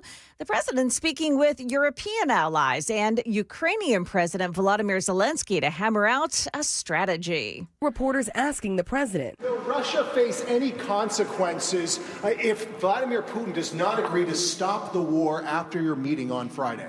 Yes, they will. Yeah. What will the consequences there will be be? consequences. Sanctions, tariffs? There will be, I don't have to say, there will be very severe consequences. But 5 minutes later, Trump acknowledging he probably won't be able to stop Putin from killing Ukrainian civilians. I guess the answer to that is no. The president saying it's really about, quote, setting the table for a face-to-face meeting between Putin and Zelensky. ABC's Rachel Scott, Secretary of the Department of Education, Linda McMahon, visiting Knoxville yesterday on her nationwide tour, taking questions from teachers like this about how funding cuts could affect schools around the volunteer states. People were just a little antsy, and concerned about what was going to happen with those federal funds and were we still going to use that money for what it's designated for. And she definitely assured us that those funds are not going anywhere. McMahon is preparing states for the end of the Department of Education as President Trump has ordered control of education back to the states. GE Appliances CEO Kevin Nolan has announced a $3 billion 5-year plan to build more U.S. products and create more good American jobs by shifting production of refrigerators, gas ranges, and water heaters out of China and Mexico and expanding operations in Kentucky, Tennessee, Georgia, and Alabama. This is what Built for America, this is what it looks like. Bigger American investments, more American jobs, a future right here where we're standing. The announcement comes as President Trump raises tariffs to lure manufacturing back to the U.S. That's the latest news. Weather is up next. I'm Joan Jones, WTN News.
1036, Super Talk 99.7 WTN. Hey, how are you? It's Chris Hand. Show's brought to you by Better Water LLC. Water filtration systems, water softeners. You get those at betterwater.com. You can listen to the show anywhere. iHeartRadio, tune in the FM dial. You can watch us YouTube and Rumble. Hit like, hit subscribe, all the things. And join the show, 615-737-9986. We got Mark in Sparta on the line. What's up, Mark? Thanks for holding, man. What do you got? Hey, Mark. Thanks for answering my call. Really appreciate your show, Chris. And one thing that I wanted to say real quickly is that the thing we like about Tom Homan and the thing that we like about Donald Trump is that they resonate with real men that know who they are. We know that God created us. We know that that God made us to be providers and protectors. So the Second Amendment doesn't bother us a bit. Amen. And then along with that is that, the saying is that the only thing it takes for evil to prevail is for good men to do nothing. Yep. And so as good men, we can't stand to do nothing. And everything we do with enthusiasm because we know who we are. Yep. And so that is very scary. It's just like the guy that said, 11 angry men on a football field on one team is a powerful, powerful thing. With an apprenticeship program and the things that we do in our business, we say a man with tools is a very powerful thing. And so that power is wanting to be diluted because it creates a barrier for evil to not be able to prevail. And I just wanted to say those things, and I appreciate your show. Thanks for having me on. Hey, thanks for calling in, Mark. I agree with a lot of what you said. I think the only thing I would change is I think it's not just about who you are, it's about whose you are. And I think a relationship with Jesus Christ is the foundation that you need to have. And then I think also if you want to be a strong man, don't tie your identity to things that people can take away from you. I think a lot of times in this culture, it's tough. Like, I'm a radio host. It's like, no, because that can be taken away from me any day. I could say the wrong thing in the next 15 minutes and lose all of this. So then who am I at that point? So for me, I think that if you want to be a strong man, you got to figure out how to define yourself with things that can't be taken away from you. And that's your faith, that's your family, that's your kids, things like that. But I agree with a lot of what you said, man, and I appreciate the call. That's Mark in Sparta. So paid protesters surging D.C., crowd control, crowds on demand, excuse me. I pulled up the site just in case you want to learn a little bit more about crowds on demand. This is how a lot of these protests go. And I talk to guys that cover what it's known, on the inside is like the protest circuit. It's not just, I'm in D.C. and there's a protest in D.C. and I feel a certain type of way, so I'm going to go. There's some of that, sure. But the overwhelming majority of these crowds are paid, compensated in some way, whether you're some Democrat staffer or whether you're getting a gig with Crowds on Demand. Crowds on Demand was founded by Adam Swart in 2012 to change how advocacy is done. Since then, we've become the source for creating movements and building impactful events. This is Adam Swart right here, founder and CEO of Crowds on Demand. And he makes a point right here. I'm highlighting it on the stream in case you're watching. He says, the same speech by a politician has a different meaning if it is given in front of 1,000 people instead of 10. He's right. He's right. There is a value in this kind of stuff, but you have to know it's there so that way you can decipher and discern what the reality and what the truth is. When you see that protest in D.C. where they're worried about the community and fascism, that's a fake protest. That is not real. The real residents of D.C., they want Donald Trump to federalize the police. They want that safety. Politicians like Chuck Schumer, who says he's feeling just fine walking around D.C. because of his armed security, that's not the reality. The protesters are not the reality. The reality is people want their streets safe. And the reality is Democrats opposing it look like idiots. That's the point that Scott Jennings made last night on CNN. And I think he's right. This is another one of those issues that it seems like the Democrats have been tricked into opposing when it's an 80-20 issue. Is this an 80-20 issue, making our city safer? I think what Trump said one time with men and women's sports, that's 97-3. I think making our city safer would be a 97-3 issue as well. But Scott Jennings, last night on CNN, said Democrats are acting like idiots. That this is, even if one supports this effort, it's a Band-Aid, right? It's not like hiring 500 additional cops in D.C. And I think they do have a staffing shortage in the D.C. Police Department. They need to fix that. I don't know what's authoritarian about putting some extra eyes and ears on the street, getting criminals off the street to keep people from being murdered and carjacked. Nobody in their right mind believes Washington, D.C. is safe. And to say the president's trying to help us keep people from getting murdered and carjacked and we have to stop this authoritarian push, it's just sort of ridiculous rhetoric. These Democrats don't know what to do with themselves. Every time Donald Trump tries to do something, they reflexively feel the need to oppose it without thinking through the political implications for themselves. You think Democrats are taking the bait? Well, I think they're acting like idiots here. The city is crime-ridden. I saw a guy get murdered in Union Station in February at 4 in the afternoon. I saw the body hit the floor at the bottom of the escalator on the second floor. And so everybody who visits there, everybody who lives there knows it's a serious problem. You have extra eyes and ears. They've arrested criminals. They're getting illegal guns off the street. People feel safer. Tourists feel safer. What is the problem? Yeah, exactly. Well, the problem is it's Trump doing it, right? That's the problem. But the reality on the ground is it needs to be done. And that's why you see these protests pop up and you go, this is not organic at all. This is not real. This is not what is exactly happening on the ground. More police equals a more safe city. Deal with it. The Democrats are definitely taking the bait. And Mika Brzezinski was talking about it. It's a trap. It's a trap. Yep, 100%. 100%. A lot of these issues are traps for these Democrats. But the people that are on the ground, they understand why Donald Trump is doing this. I saw a video, the mother of a D.C. murder victim praising Donald Trump for his recent actions to crack down on crime in the nation's capital, saying that her son didn't die in vain now. Her name is Tamara Tafarininian Jachim. She watched Trump's Monday announcement and cried, the Washington Post reported, saying, Eric, you didn't die in vain. The mother recalled saying her 21-year-old son was working as an intern for Rep. Ron Estes when he was struck and killed by a stray bullet over the summer in downtown D.C. She said, if we would have known the city was so dangerous, we wouldn't have let him go. She told that to the Washington Post over the phone from Massachusetts, saying he paid with his life. She added that the Monday announcement that the D.C. Police Department was being placed under federal control and the National Guard was being deployed to assist in cracking down crime gave her hope, saying, I hoped that my son wouldn't just be a statistic, and I hope that these changes will mean no other innocent people will get shot. Eric was described in his obituary as a beloved son, brother, nephew, grandson, student, and friend whose heartbreakingly short life was filled with passion, curiosity, and achievement. Now, I don't know. I don't even know if this is important, but I would like to highlight the fact that this kid is a staffer. He's from Massachusetts. He's probably pretty liberal. This crime isn't affecting one political party versus the other. The crime is affecting everybody. And when Donald Trump wants to make the streets safe, he's not trying to make it safe for one political party or the other. He's trying to make it safe for everybody. And you're having Democrats going out there saying that this is a racist action. And I would just say, okay, in a city that's predominantly black, who's going to be protected when the bullets stop flying? What a racist. He's terrible at it. He's a terrible, terrible racist. 615-737-9986. You want to join the show? Let's go to Kara in the borough. What's up, Kara? Hey there. Thank you.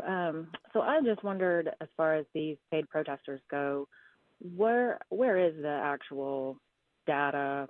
Where is that coming from? Is, just being someone who's participated and been a part of some protests. Yeah, absolutely. Crowds Never heard of anyone being paid. With thousands and thousands of people being paid, surely we'd be hearing from some of these paid protesters, right? Yeah, 100%. So it's Crowds on Demand. The CEO and founder is Adam Swart. He started it in 2012 because he understood the power of a crowd to shape people's perceptions. Right. So there's actual data they have of the paid protesters they've hired. Yes, ma'am. In each state. Yep. Okay. So I can find that where again? So the story is from Fox News, and it's from Adam. Oh, gotcha. Oh, the only real news. No, actually, well, they quote they quote the CEO from Crowds on Demand, like he was interviewed by them. Okay. So, okay. Am I still there? Yep, you're still here. Next question is, I'm all for keeping the streets safer. That is, you're right. That is a both party benefit. But can we, is the outlook that illegal immigrants are actually responsible for the majority of these crimes? I don't think anybody said illegal aliens are responsible for the majority of the crimes in Washington, D.C. I think what people are saying is that definitely the slant in general is that our country has gone to pot because of illegal immigrants. well, you can absolutely make the argument that there's more crime in this country because of illegal aliens. Yes. Okay. Who'd you vote for, Next Kara? question then Who'd you vote for? I'm picking up what you're putting down. Where is Jesus in all this? I hear all these people claiming to be Christians and ready to shoot parties from the other side that they're not on. And where is Christianity in that? Where is Jesus in that? Because he would be turning over the tables in these mega churches full of Christian nationalism. I guarantee you he would be turning over those tables. And he, oh, by the way, was not American. He is for all people. Hey, Kara, what church do you go to? Oh, that is neither here nor there. But this is what I always find funny. People attack Christians, but they don't practice Christianity. I'm a practicing Christian. Are you? Following Jesus as best as possible, which includes turning swords into plowshares, right? Not looking to kill someone. Do I want to protect myself? Do I own guns? Yes, I do. Who's looking to kill somebody in this conversation? Your caller was. And what was my statement right after that? You said right on. No. I did not. I said we don't advocate for violence on this show. We put them in the gulag, right? Yes. Yes. What's the difference there? What do you mean? What's Putting people in prison? Right. That's far different than killing. That's has an illegal immigrant wife. He has an illegal immigrant wife? No, that's factually incorrect. She's a U.S. other citizen. People who are in her exact same position have been deported. Where's that? What's that for? With zero criminal record. People that overstay visas, that's a criminal offense. People that sneak across the border illegally, that's a criminal offense. And money is what is making. She didn't overstay a visa. She didn't overstay a visa. Talks. You're absolutely right. Money does talk. She didn't overstay a visa. We know where it's going. Where's it going? Oh, to the people who already have more money. Enlighten me. Go on. No, I'm not falling into this. What I'm asking you is, where is Jesus in all this? No, you claim to be a Christian. No. Originally, in all of this? That was my question. You've made a great pivot. Your original argument really was that. For you to answer it. Where is Jesus Christ in all of this? I'm not going to hold your hand on why we need secure borders and why we need safe cities. I'm not talking about secure borders. I'm talking about deporting people who are innocent. If you came across the border illegally, by definition, you are not innocent. Well, all of us came across the border illegally. I didn't come across a border illegally. I was born in Lowell, Massachusetts. Oh, thank God. And who were your great-great-grandparents? Where did they come from? It's ma'am, just the policies change. Guess what? Jesus Christ. Are we, Kara? Are we on stolen land, Kara? Is that what we're doing? Are we doing the stolen land thing? Do you think so? I don't. I think this land was conquered. I think it's hilarious that we draw these lines and decide that this is what we are and you don't deserve to come over here because we were born here. Sorry. You're an open borders advocate. Nope, absolutely not. That's what you just said. You just said that these lines are. You said these lines are ridiculous. Why do we draw these lines? It's the same as time. We make up time. Do we follow it? Yes. You understand how silly you sound, right? Yes. Imaginary lines is the same as time. Oh, she hung up. Kara, call back. I hope Kara just lost service. Kara is a hopeless liberal. And this is what liberals do often. They try and get you on a Jesus technicality. Sorry. Illegal aliens should not be in our country. Borders work. And the cities are going to be safer when we remove MS-13 gang members, Tren de Aragua gang members, rapists, murderers, it's going to be safer. It's going to be safer. What Donald Trump is doing in D.C. is making the city safer. You can be mad, but the results are the results. It's 10:51, Super Talk, 99.7 WTN.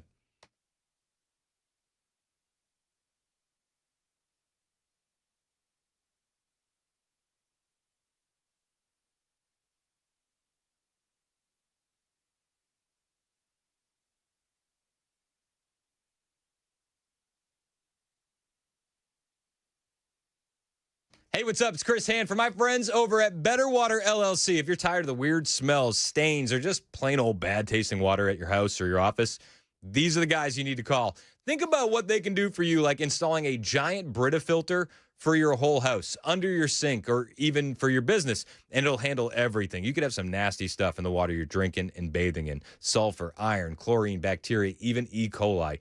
You name it. If it's in there, they're going to find it when they test your water for free. And they can give you a ton of options to clean it up. Reverse osmosis, specialized filters, UV lights, Better Water has you covered. These guys are local, based right out of Smyrna. They serve all of Middle Tennessee. They're already treating the water at the coffee shops and the hospitals around town. Stop drinking the junk out of your tap. Give Better Water a call today. Remember, they'll test your water for free. 615-355-6063. That's 615-355-6063. Or find them online, betterwater.com.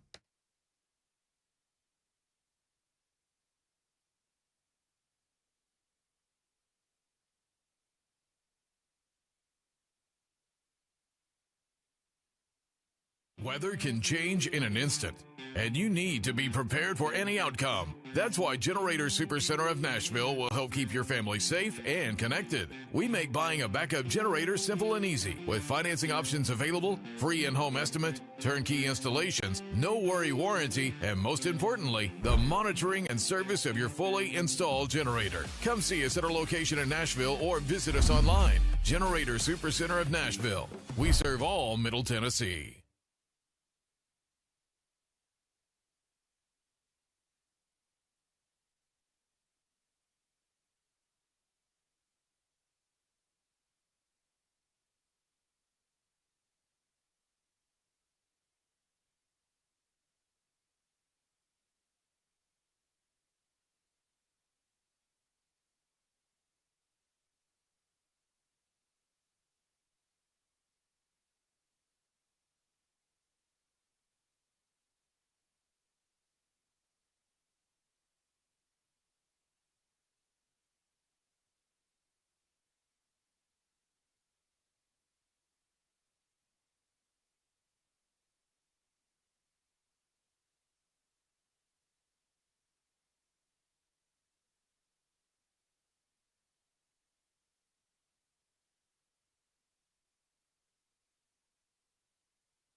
Millions of AT&T customers could get up to $7,500 each.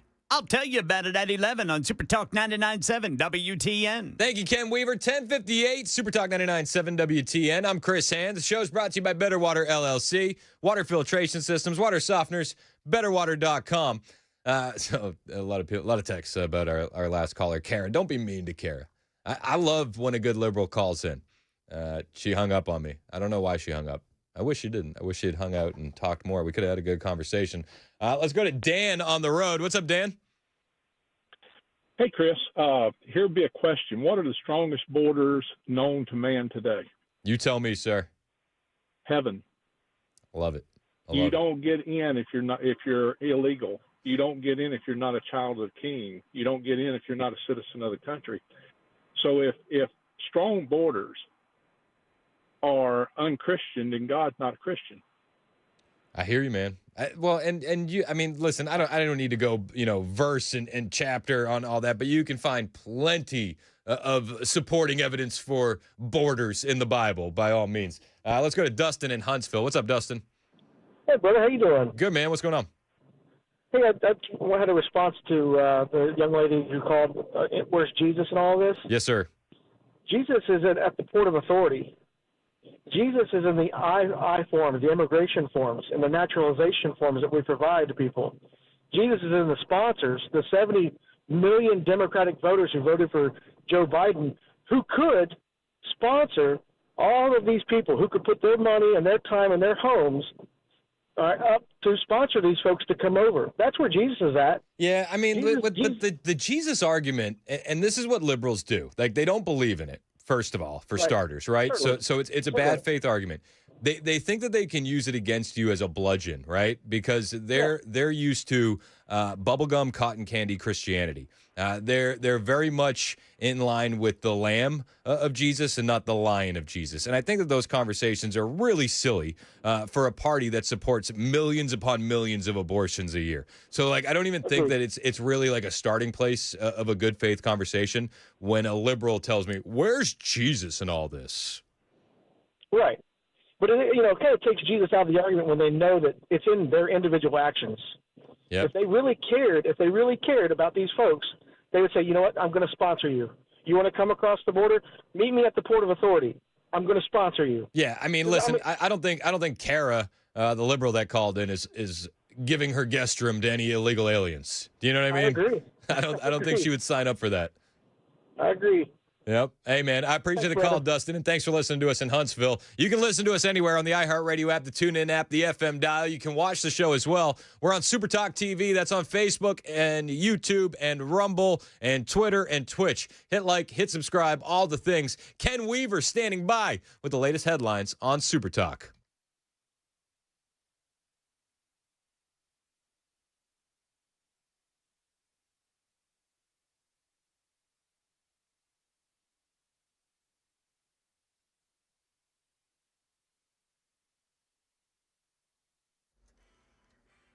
Eleven o'clock on the dot. I'm Ken Weaver with your top stories. We've got the full forecast coming up in 5 minutes. Right now, millions of AT&T customers who were affected by 2 separate data breaches can now file claims for a share of the $177 million settlement, potentially receiving up to $7,500 each.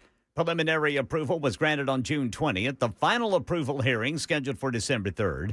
Payments expected in early 2026, assuming final approving and no delays.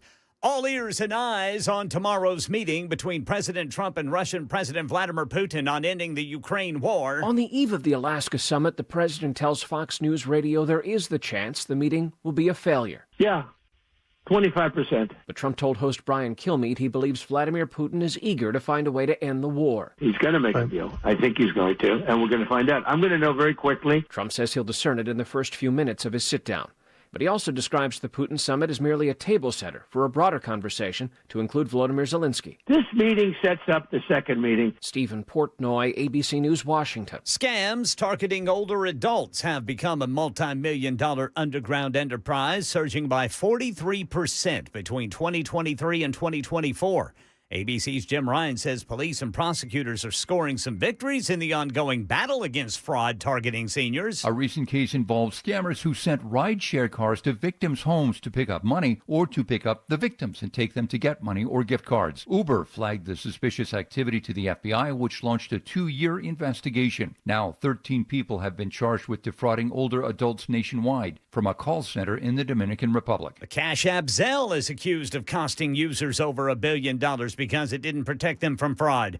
And New York Attorney General Letitia James filing the lawsuit in the state Supreme Court accusing the parent company of Zelle, Early Warning Services, of neglecting to implement basic fraud safeguards despite knowing it was vulnerable.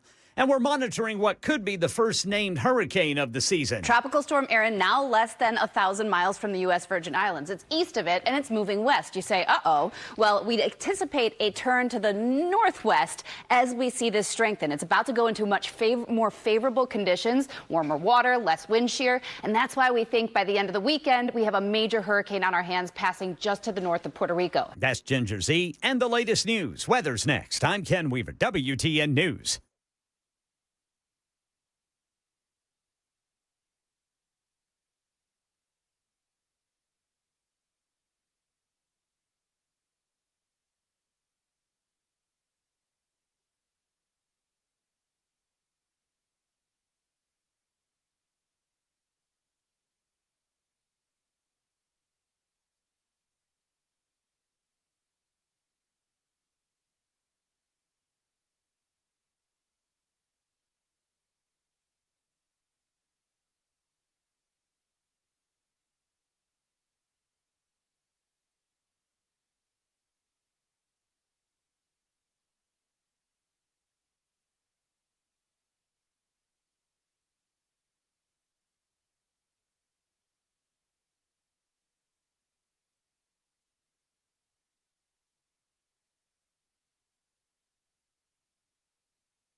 It's 11:06 on Super Talk 99.7 WTN. My name is Chris Hand. Hey, how are you? Thank you for being a part of the show, however you are joining the show, whether you're just listening in, whether you're watching us on Super Talk TV, or whether you're picking up the phone and calling us, 615-737-9986. We appreciate you. The show is brought to you by Better Water LLC, water filtration systems, water softeners. You can get those at betterwater.com. We got Ashley in Columbia joining the show. What's up, Ashley? How are you?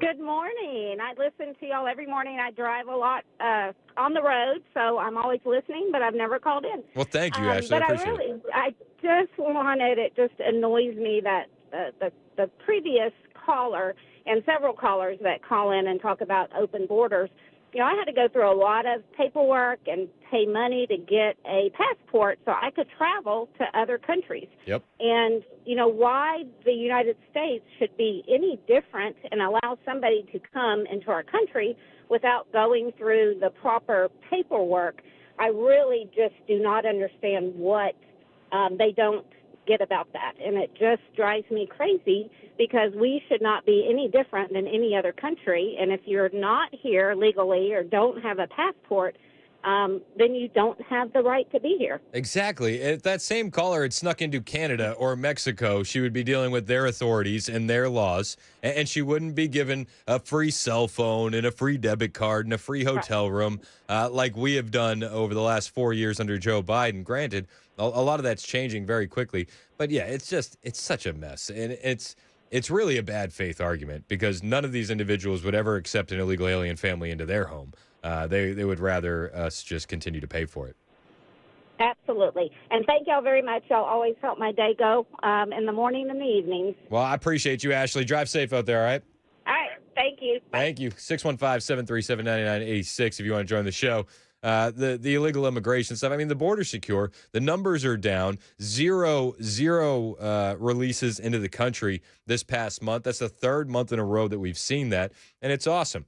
So now we need to focus on getting the illegal aliens out. It's a big focus.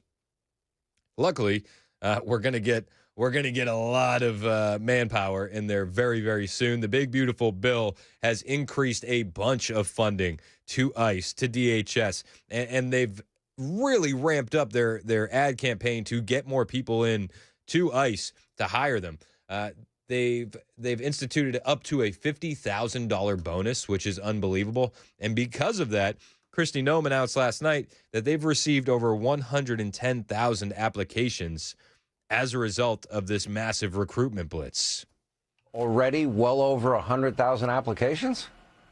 We do. In fact, as of today, about 110,000 applications in less than 2 weeks. And that's what I find so encouraging is it's clear the American people are behind President Trump and these officers. They have their backs, and they want to be a part of what's happening in this country by making it safe again. So despite what, the fake news says, despite what the liberals and the socialists and the Marxists are parroting every single day out in their communities and to their supporters, it's just not true. The American people are so happy, and they're excited about the fact that the rule of law is going to apply to everybody, and that Americans and citizens who follow the law should be prioritized, and that President Trump is doing exactly that. So to have that many applications means that we're going to hire the best of the best, and individuals who have experience can get qualified for their ICE badge as soon as possible and hit the streets so that they can make sure that these families get to live safely again. Let's go. 110,000 applicants. Again, it really does show that the American people want this done. Now, I think that an overwhelming majority of Americans want the illegal aliens removed. You're going to get the very, very vocal minority.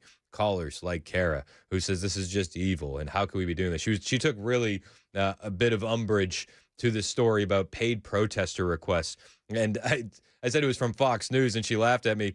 But it's a quote from Crowds on Demand CEO Adam Swart saying right now DC inquiries for paid protesters are up roughly 400% compared to the same time period in 2024. The groundswell that you're seeing of pushback against the Trump administration, whether it's on the illegal immigration crisis or whether it's on federalizing DC, it's not organic. I think the overwhelming majority of Americans understand what needs to be done and are grateful to the Trump administration for doing it. Let's go to Frank in Oak Grove. What's up, Frank? Hello. Just calling about Karen who called in a couple of calls ago and just some of the interesting things that she had to say before it flies. But when in the late 60s, early 70s, I worked at a gas station, a Shell station in El Toro, California, and with a lot of Mexicans out there or Hispanics, and some of these guys came by in a Ford LTD, didn't get any gas mileage out of them. I'd go over to the full service. How much you want? $2. I'm thinking, well, that's kind of weird. Give them $2 of gas. They cruise around for 30 minutes. We're not come back, and I got to talking to them, and I said, well, hey, you come over. There's other. It's 5 cents cheaper. I'll pump it for you. Because they said, no, we like being served. So we work behind the scenes. We bus tables. We cook. So we like it. They had green cards. Back in that day, they had legal green cards, vetted. They were not criminals. They were there to work. Right. I don't know who did away with that. I guess our government or modified it or something, but it was just cool. They were, fine. They were there to work, not cause problems. And I don't know why, what finally is starting to happen, why our government would change something like that over the years. Let the folks that are coming into work, let them come into work. Yeah. Listen, I'm not against individuals coming in and being properly vetted and then working in areas where we need them. I think that's fine. And I'm not against legal immigration at all.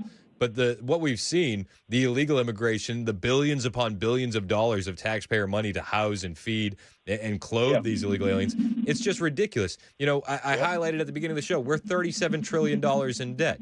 Why on earth do we need to take care of the world's downtrodden and poor for any reason that they could claim when we can barely take care of ourselves? And we can't, because eventually we turn into a third world country, and Americans finally will wake up when they find out, oh, you're getting 30% less or 40% less on your Social Security check because we got to help our newcomers. Yep. You import the third world. Too late. If you import the third world, you're going to become the third world. Yep. 100%. Hey, I appreciate the call, Frank, as always. 615-737-9986. Let's go to Gary in Springfield. What's up, Gary? Hey, thanks for having me, Chris. Good morning. Morning, man. I've been looking at some, and I wish these would run as ads right now, but Hillary Clinton, Obama, and all that, 2016 and other years, railing against illegal immigration. Oh, totally. America cannot tolerate illegal immigration. Their voices, their faces, and they're doing what now? I mean, this is sick. These people are sick human beings. I wish that those ads right now, because we're heading towards the midterms, those videos would be there.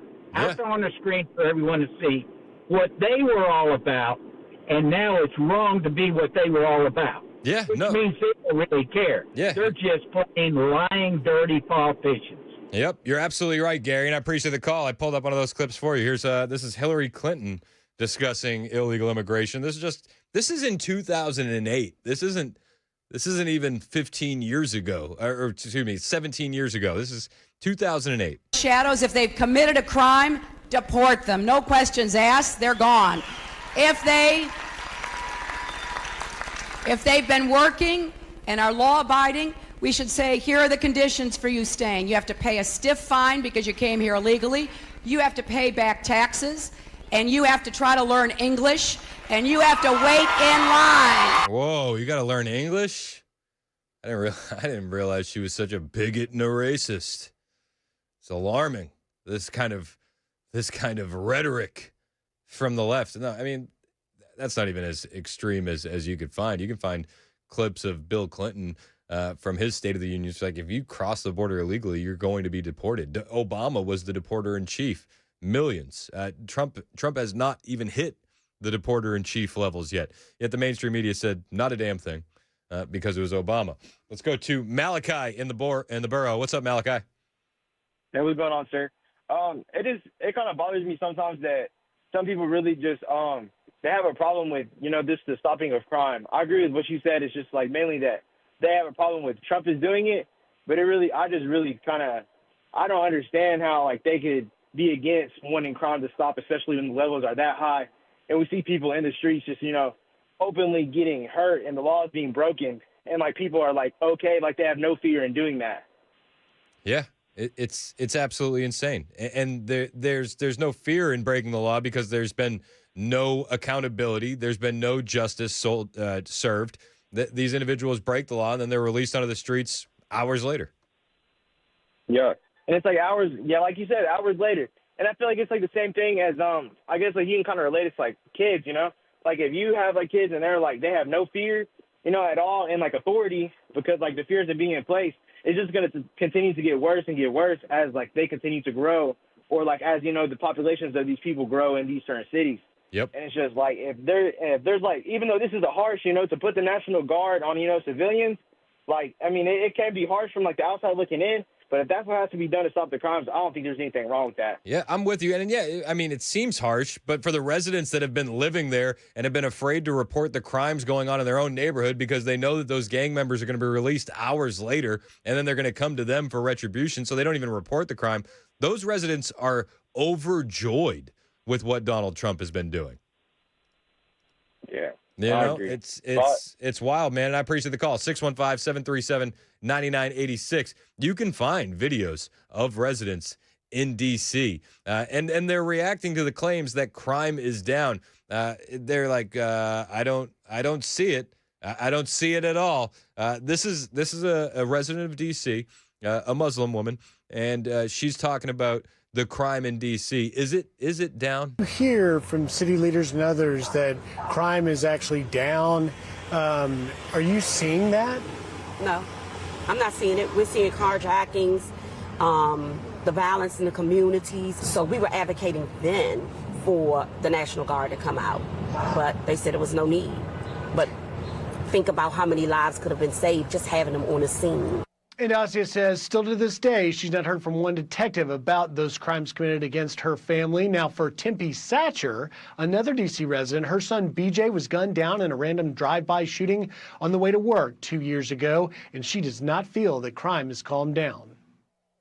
Just today, a young lady was shot over on 15th Street in Northeast D.C.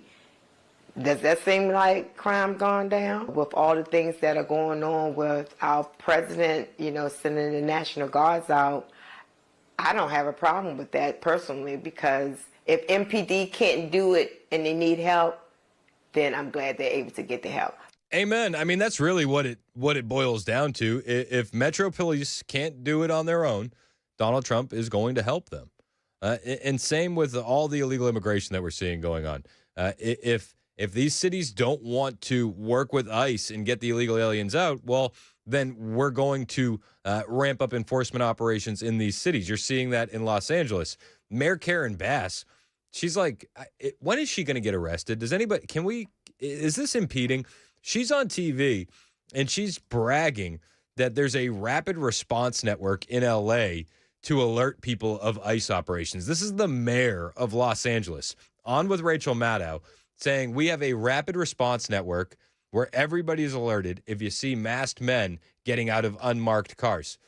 So if you see an ICE operation, the mayor of LA is saying we're going to impede that. You talked also about the protests being important. What do you think people can do that would matter? Can local officials establish any sort of limiting factor? What do you think is the most valuable pushback against things like this for people who object to it? Well, I can tell you when they were doing the random snatching or kidnappings of people off of our streets. It wasn't random. It was targeted. They were going after specific individuals. It wasn't snatching. It wasn't kidnapping. It was deportation operations. When people gathered, they backed away on many occasions. And so in Los Angeles, we have a rapid response network where everybody is alerted. If you see masked men getting out of unmarked cars, let everybody in the area know. I mean, she's impeding, right? Like I feel like she's crossing the line into impeding. And we all know how Tom Homan feels about impeding. When are some charges going to be brought against this mayor who is openly bragging that they're working against ICE actively in her city? When? If you want to protest, that's fine. And there's some organic protests out there. They're not all paid protests, though I would argue a lot more than we know are paid protests. But that's fine. Protest. I think she's crossing the line into impeding, and we all know how Tom Homan feels about that. Look, I'll say this, I've said 1,000 times. If you want to hate ICE, okay, fine. It's a shame, but if you want to protest ICE, you got your First Amendment rights. But I've said from day one, don't cross the line. If you cross the line on knowingly harboring and concealing an illegal alien from ICE, that is a felony. You put hands on an ICE officer, that's a felony. If you impede their efforts, that's a felony, and I've seen a record number of prosecutions across the board in 18 United States Code 111, which is impediment, interference, and so forth. We will prosecute you. We prosecuted judges, we prosecuted members of Congress, and we'll prosecute mayors if we have to.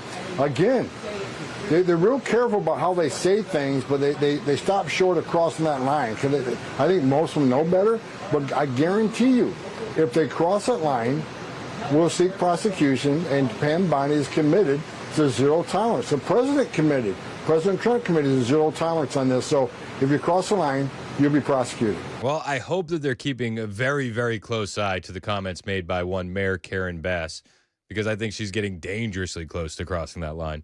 He said, we'll arrest mayors. Let's go. Make it happen. Do it, Tom. Do it. It's 11:23. This is Super Talk 99.7 WTN.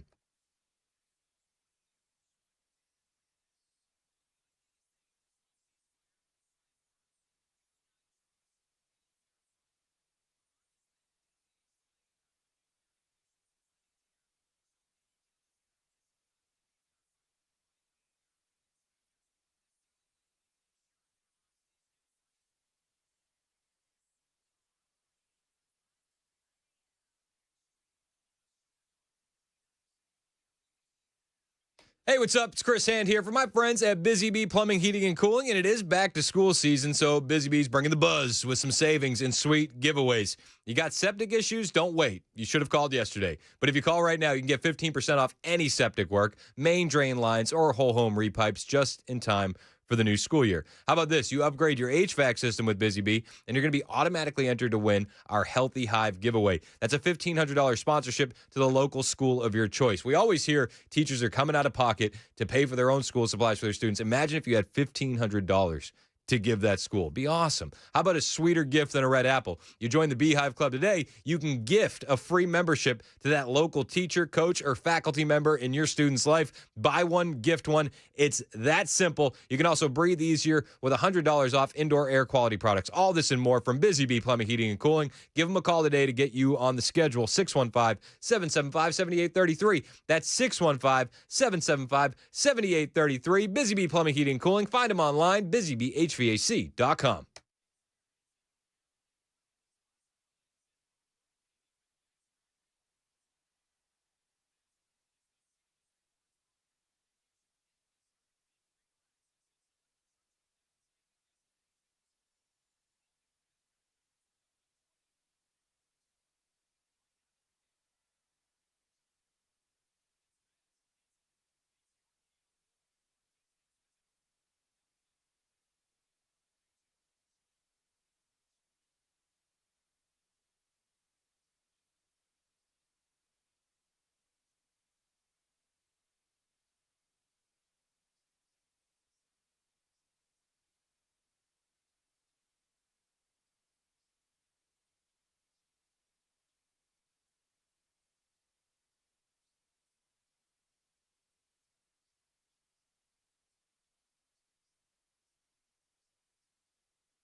right, drivers, looks like we got a problem on I-24. It's going eastbound at Bell Road. A crash is reported. We've got an update after a second court appearance of quadruple murder suspect Austin Drummond. This story and more at 11:30 on Super Talk 99.7 WTN. That's Ken Weaver in the newsroom. My name is Chris Hand. It's 11:27, Super Talk 99.7 WTN. Show's brought to you by Better Water LLC, water filtration systems, water softeners, betterwater.com. You remember the guy who assaulted law enforcement in D.C. last night? Weapon of choice, meatball marinara. Remember that? He launched a meatball sub at police officers. Very angry man. He was wearing, was it a pink shirt? Was it coral? I couldn't remember what we landed on. I think we landed with coral. I think it was coral. It was coral. If you're watching on the stream, you're seeing the deranged individual jump up and down like a lunatic, yelling at police officers before he throws what is believed to be a meatball marinara sub at law enforcement officers. Yet to be confirmed, but I think that's the funniest sub you could throw. I love watching it, and then it almost looks like the officers are ready for it. They're all ready to start booking it after him. So Sam, who produces Nashville's Morning News, keeps texting me and says it was assault with a deadly weapon. Keeps doing it. He's like, you got to get on the air, man. But we have an update, okay? We have an update on the meatball marinara assault, and it's pretty crazy. It's pretty wild. All right, so here it is. Sean Charles Dunn, 37 years old, has been charged with felony assault in connection with the incident where he was reportedly captured on video using a Subway sandwich after shouting at a group of federal officers, calling them fascists. He didn't say fascists. He said fascists. Before throwing that meatball sub at the group, striking a U.S. Customs and Border Protection agent. Here's the update. Turns out he worked for the DOJ. Yep. Pam Bondi posted after the man was arrested, "If you touch any law enforcement officers, we will come for you. I just learned that this defendant worked for the Department of Justice. No longer. Not only is he fired, he's been charged with a felony." This is an example of the deep state we have been up against for 7 months as we work to refocus the DOJ. You will not work in this administration while disrespecting our government and law enforcement. 100%. This is a very much example of what's been going on with the deep state and what we're up against. This guy worked for the DOJ. An unhinged, radical leftist lunatic working for the DOJ, throwing meatball marinara subs at federal law enforcement officers. Judge Janine Pirro on this individual being charged with a felony. So President Trump has vowed to make D.C. safe and beautiful again.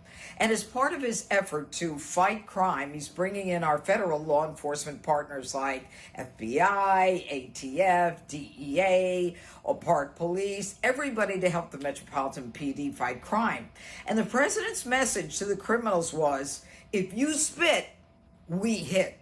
Well, we didn't quite do that the other night when an individual went up to one of the federal law enforcement officers and started jumping up and down, screaming at him, berating him, yelling at him. And then he took a Subway sandwich about this big. And it was a foot long.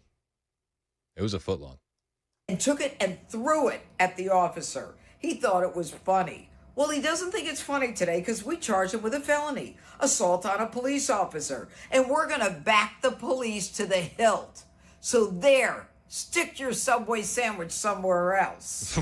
Based. It's 11:31. This is Super Talk 99.7 WTN.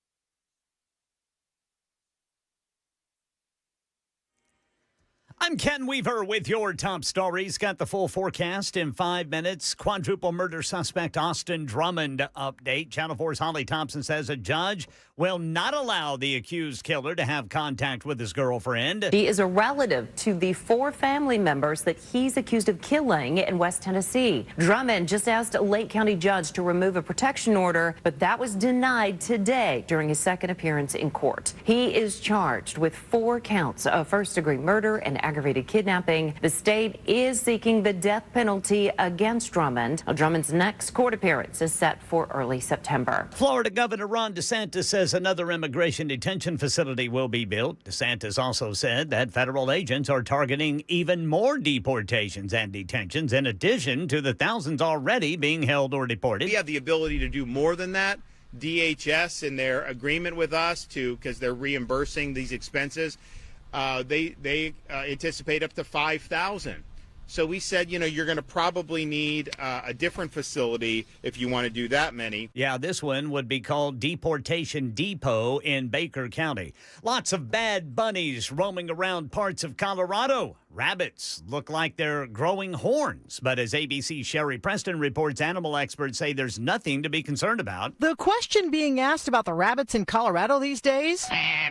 What's up, Doc? The cottontails spotted around Fort Collins have been sprouting black growths that look like horns, leading some to call them zombie rabbits or Frankenstein bunnies. It's actually a fairly common rabbit virus spread by fleas and ticks, most often in the summertime. The rabbits' immune systems are able to fight off the wart-looking offshoots, and once they do, scientists say the growths will disappear. Sherry Preston, ABC News. That's the latest news. Weather's next. I'm Ken Weaver, WTN News.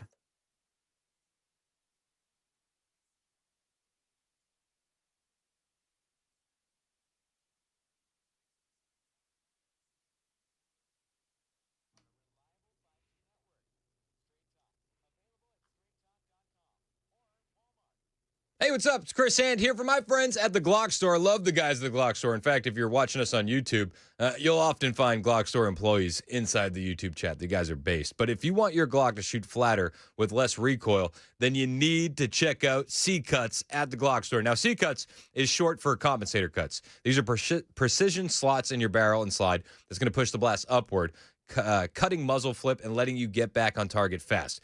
These used to be only on the high-end Gen 3 compensated Glocks, but now the Glock Store can do it for your Glock in 10 days or less. Now, don't take my word for it. You can try this before you buy it. For just $6.99, you can shoot a C-Cut Glock 17, 19, or my favorite, the 43X. Bring your Glock or just the barrel and slide and start those 10 days today. You're going to love your new C-Cut. That's only at the Glock Store, minutes from the airport, worth the drive from anywhere, and always open online, GlockStore.com.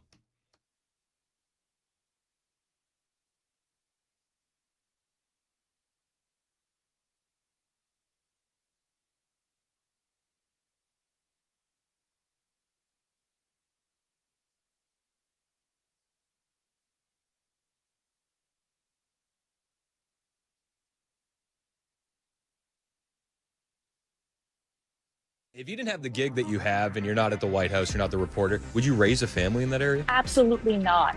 And either they're going to straighten their act out in the terms of government and in terms of protection, or we're going to have to federalize and run it the way it's supposed to be run. It's brutal out here. It can be really, really tough. I don't live in D.C. proper anymore because it's just gotten kind of out of control. It's gotten dirtier, it's gotten more crowded, and a lot more violence, as you just alluded to. But my first year living here, I was seeing a lot of that, and it grew very quickly. So I moved here, I would say, in 2023. By the time I moved out after a year, it got really crowded. It got really messy. I remember getting emails from my apartment complex saying that there was a shooting just across the street, and it was maybe every other weekend. And I was saying, what decision did I make to even live here? I mean, obviously close proximity to the White House, which is what I wanted. Yeah. But wow, what a difference a year makes under, a leadership that doesn't really care that much about crime.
11:37, Super Talk 99.7 WTN. Hey, how are you? My name is Chris Hand.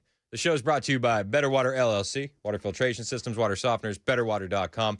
We're about to get into the lightning round, but real quick, I got a few people waiting on the line that want to weigh in on some stuff we've been talking about. Let's start with Ron in Manchester. What's up, Ron? How we doing, man?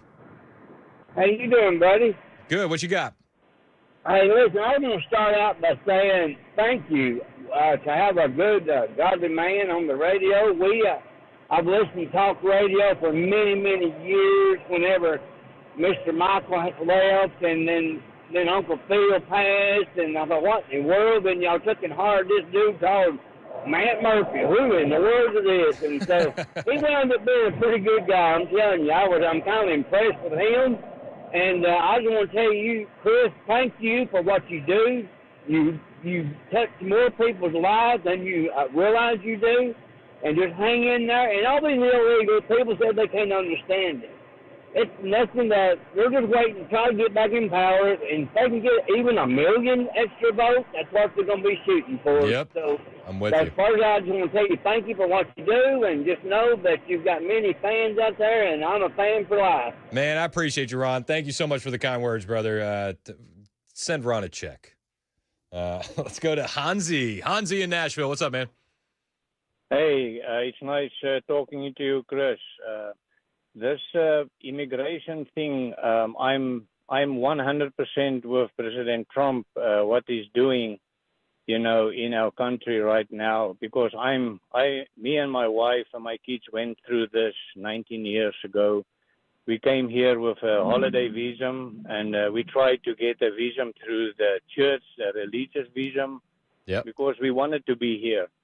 And after a couple of months, they let us know that the church is not gonna look after us. We had to be out of the country in 3 weeks. That was a big shock for us, because we thought, we can go through that and stay here in America. But what we did is we went back to South Africa in 2 weeks, not in 3 weeks, and then when we were there, we make plans, and I found a job at a company that's in America.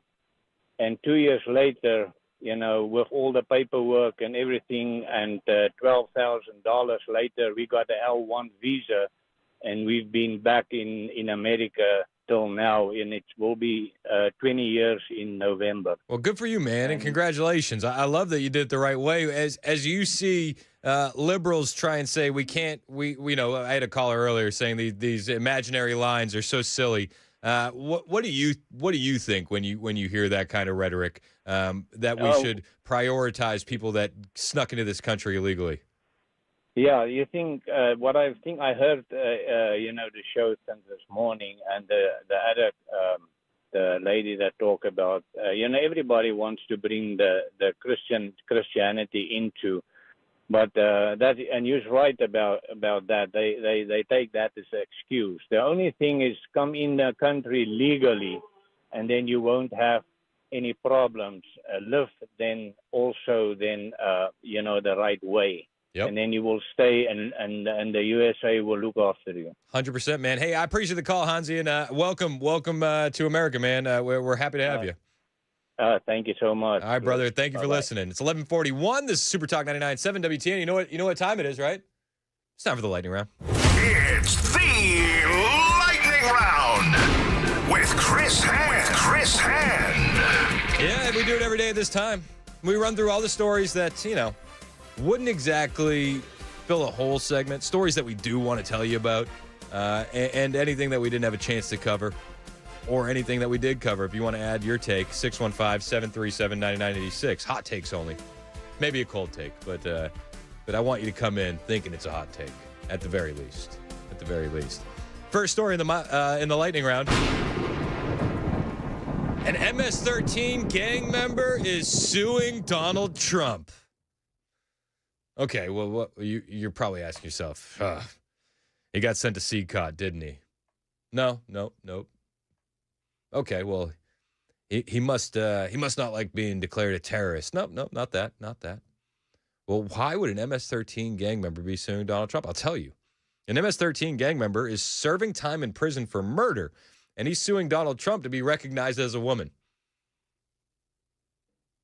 Yep. Oscar Contreras Aguilar. He was sentenced to serve 21 years in prison for kidnapping and the murder of a 14-year-old. He's filed a lawsuit against Donald Trump and the Bureau of Prisons, saying that this administration has failed to recognize his gender identity. Yep. This is just a news story in 2025. Welcome to the 21st century. Remember when we were kids and we thought that we were going to have flying cars by now? Yeah. And all we really got was an MS-13 member suing the president because he wants to be a lady? Yeah, where's my hoverboard? Yeah, what the hell? I wanted sneakers that were going to lace themselves, and all we have are MS-13 members that want to transition. What? The Daily Wire, the Daily Wire has the write-up.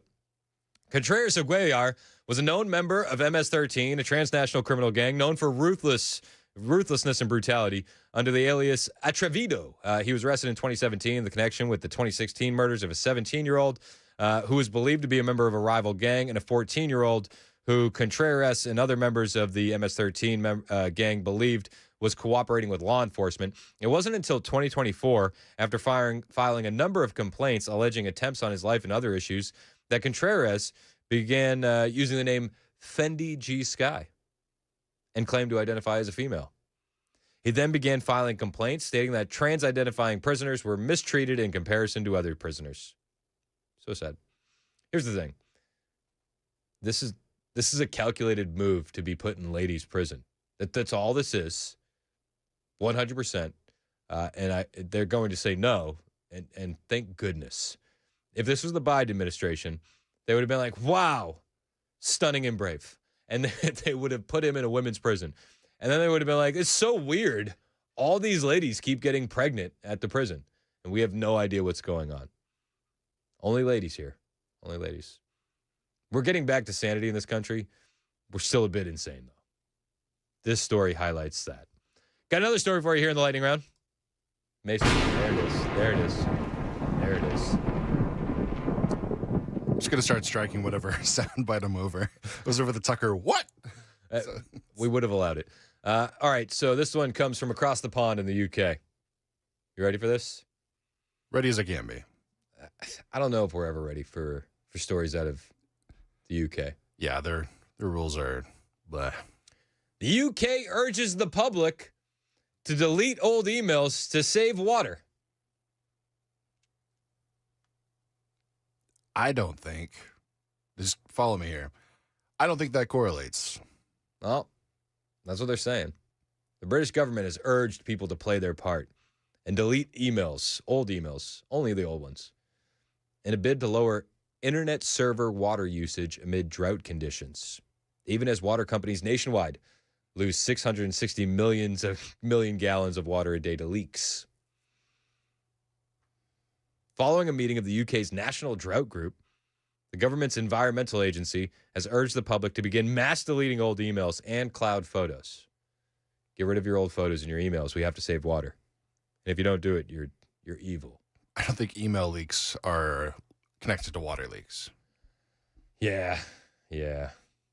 While individual users clearing their inboxes or scrapping old photographs would likely have minimal impact, the agency claims that a widespread effort could reduce the amount of water used to cool internet servers. The government has said that despite recent rainfall, 5 areas of the country are currently in a drought, and a further 6 are in near drought conditions, and Britain has experienced the driest 6 months on record since 1976, urging the public to do their bit to conserve water. The Environment Agency's Director of Water and NDG Chair, Helen Wakeham, said the current situation is nationally significant. We're calling on everyone to play their part and help reduce pressure on our water environment. Would you delete old emails to save water? I wouldn't.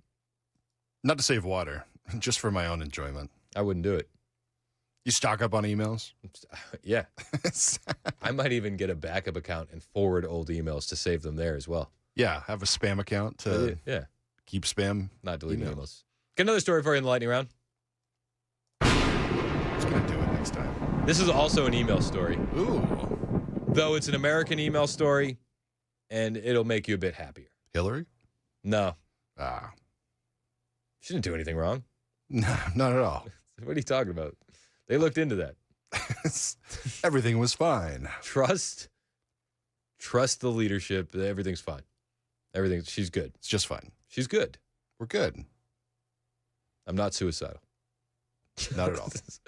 Trump's Department of Justice instructs employees to scrap preferred pronouns from emails. Let's go. Ooh. Let's go. Nobody cares what your pronouns are. Remove them from your email bio, please. Maybe that's why the DOJ employee was so angry at federal agents that he threw a meatball marinara sub at him. Maybe it wasn't just the federalizing of the police, but he was also really upset that he was going to have to remove his Zer pronouns from his email signature. The Department of Justice instructed employees in a memo on Tuesday to not use preferred pronouns in their email signatures.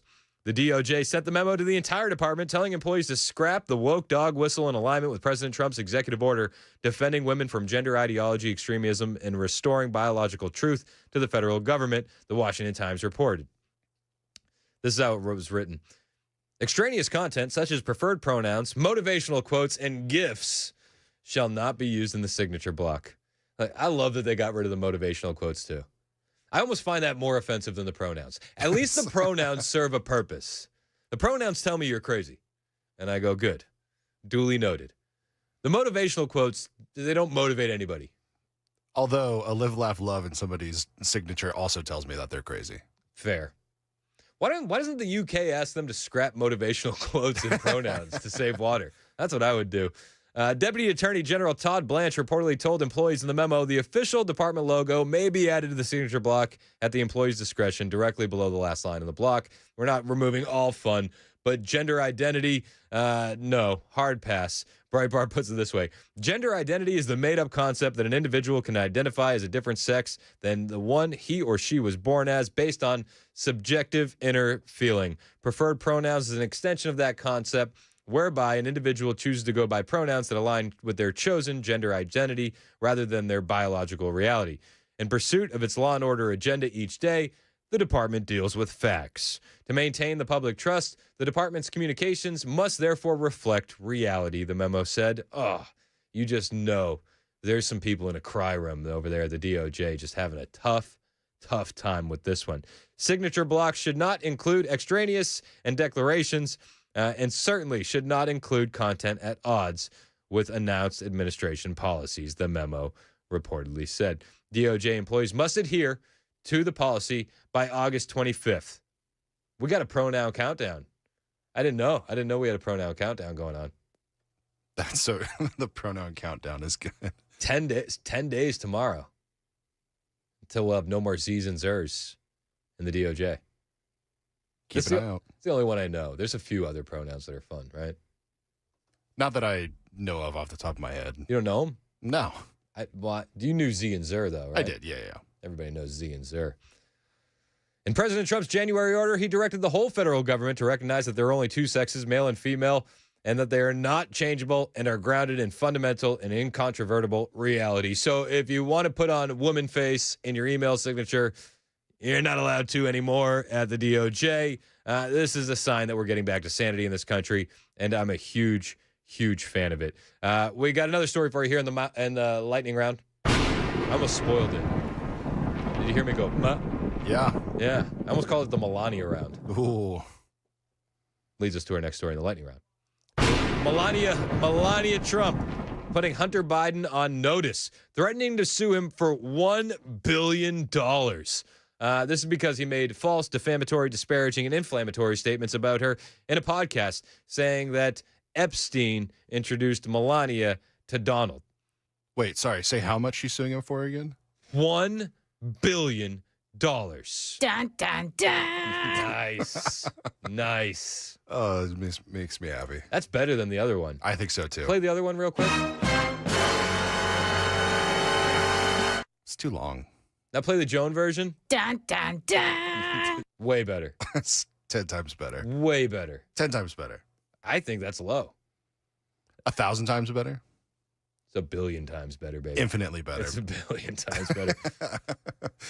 All right, so we got a letter from Abby Lowell. A letter was sent to Abby Lowell, Hunter Biden's attorney, from Alejandro Brito. The defamatory comments regarding Melania Trump were reportedly issued by Hunter Biden during an interview on Channel 5 with Andrew Callahan on YouTube, per Fox News, in which he said convicted pedophile Jeffrey Epstein introduced her to Donald Trump.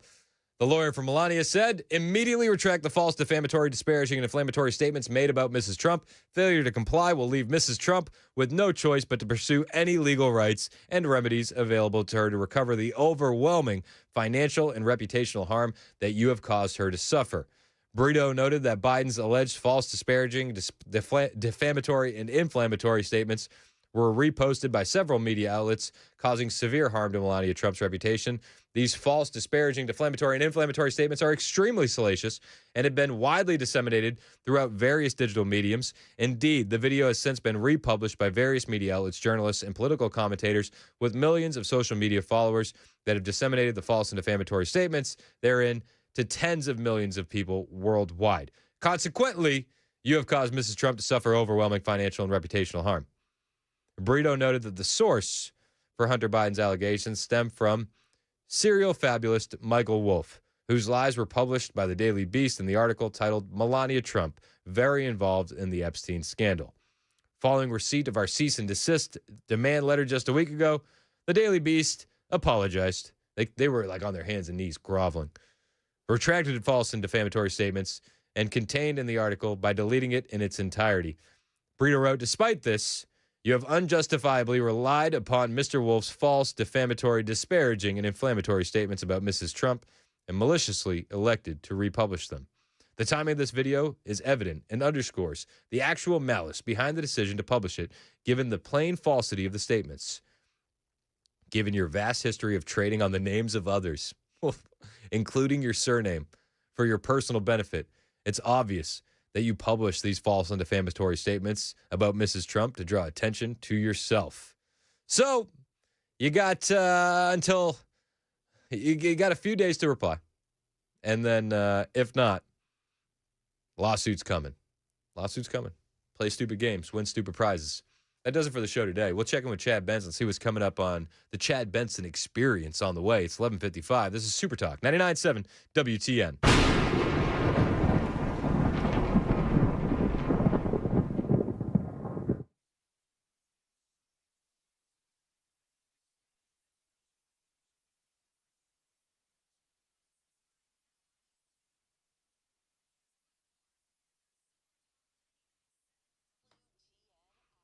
Hey, what's up? It's Chris Hand here for my friends at the Wellness Institute of Nashville. And if you are tired of living your life with pain, well, this is going to change everything for you, and it's not going to break the bank. It's only going to be $12.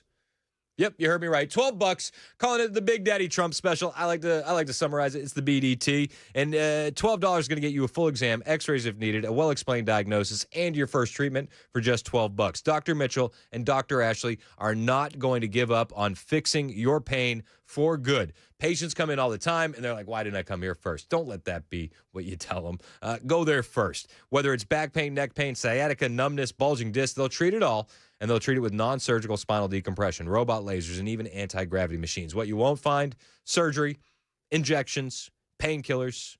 You're just going to find results. Grab your MRI and get ready to finally understand your condition and fix it. Call the Wellness Institute of Nashville today, 615-246-5009. That's 615-246-5009. And you can always find them online, painisbad.com.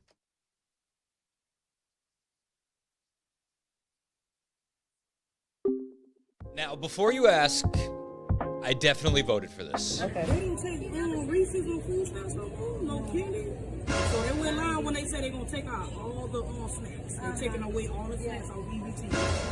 What's the point of having it? God, if you're 5'3" and you're 300 pounds, taxes ought not to pay for your bags of fudge rounds. Go on, get your butt to work if you want to get some fudge rounds. Thank you for your attention to this matter. The Reese, they didn't take the Reese. Food stamps is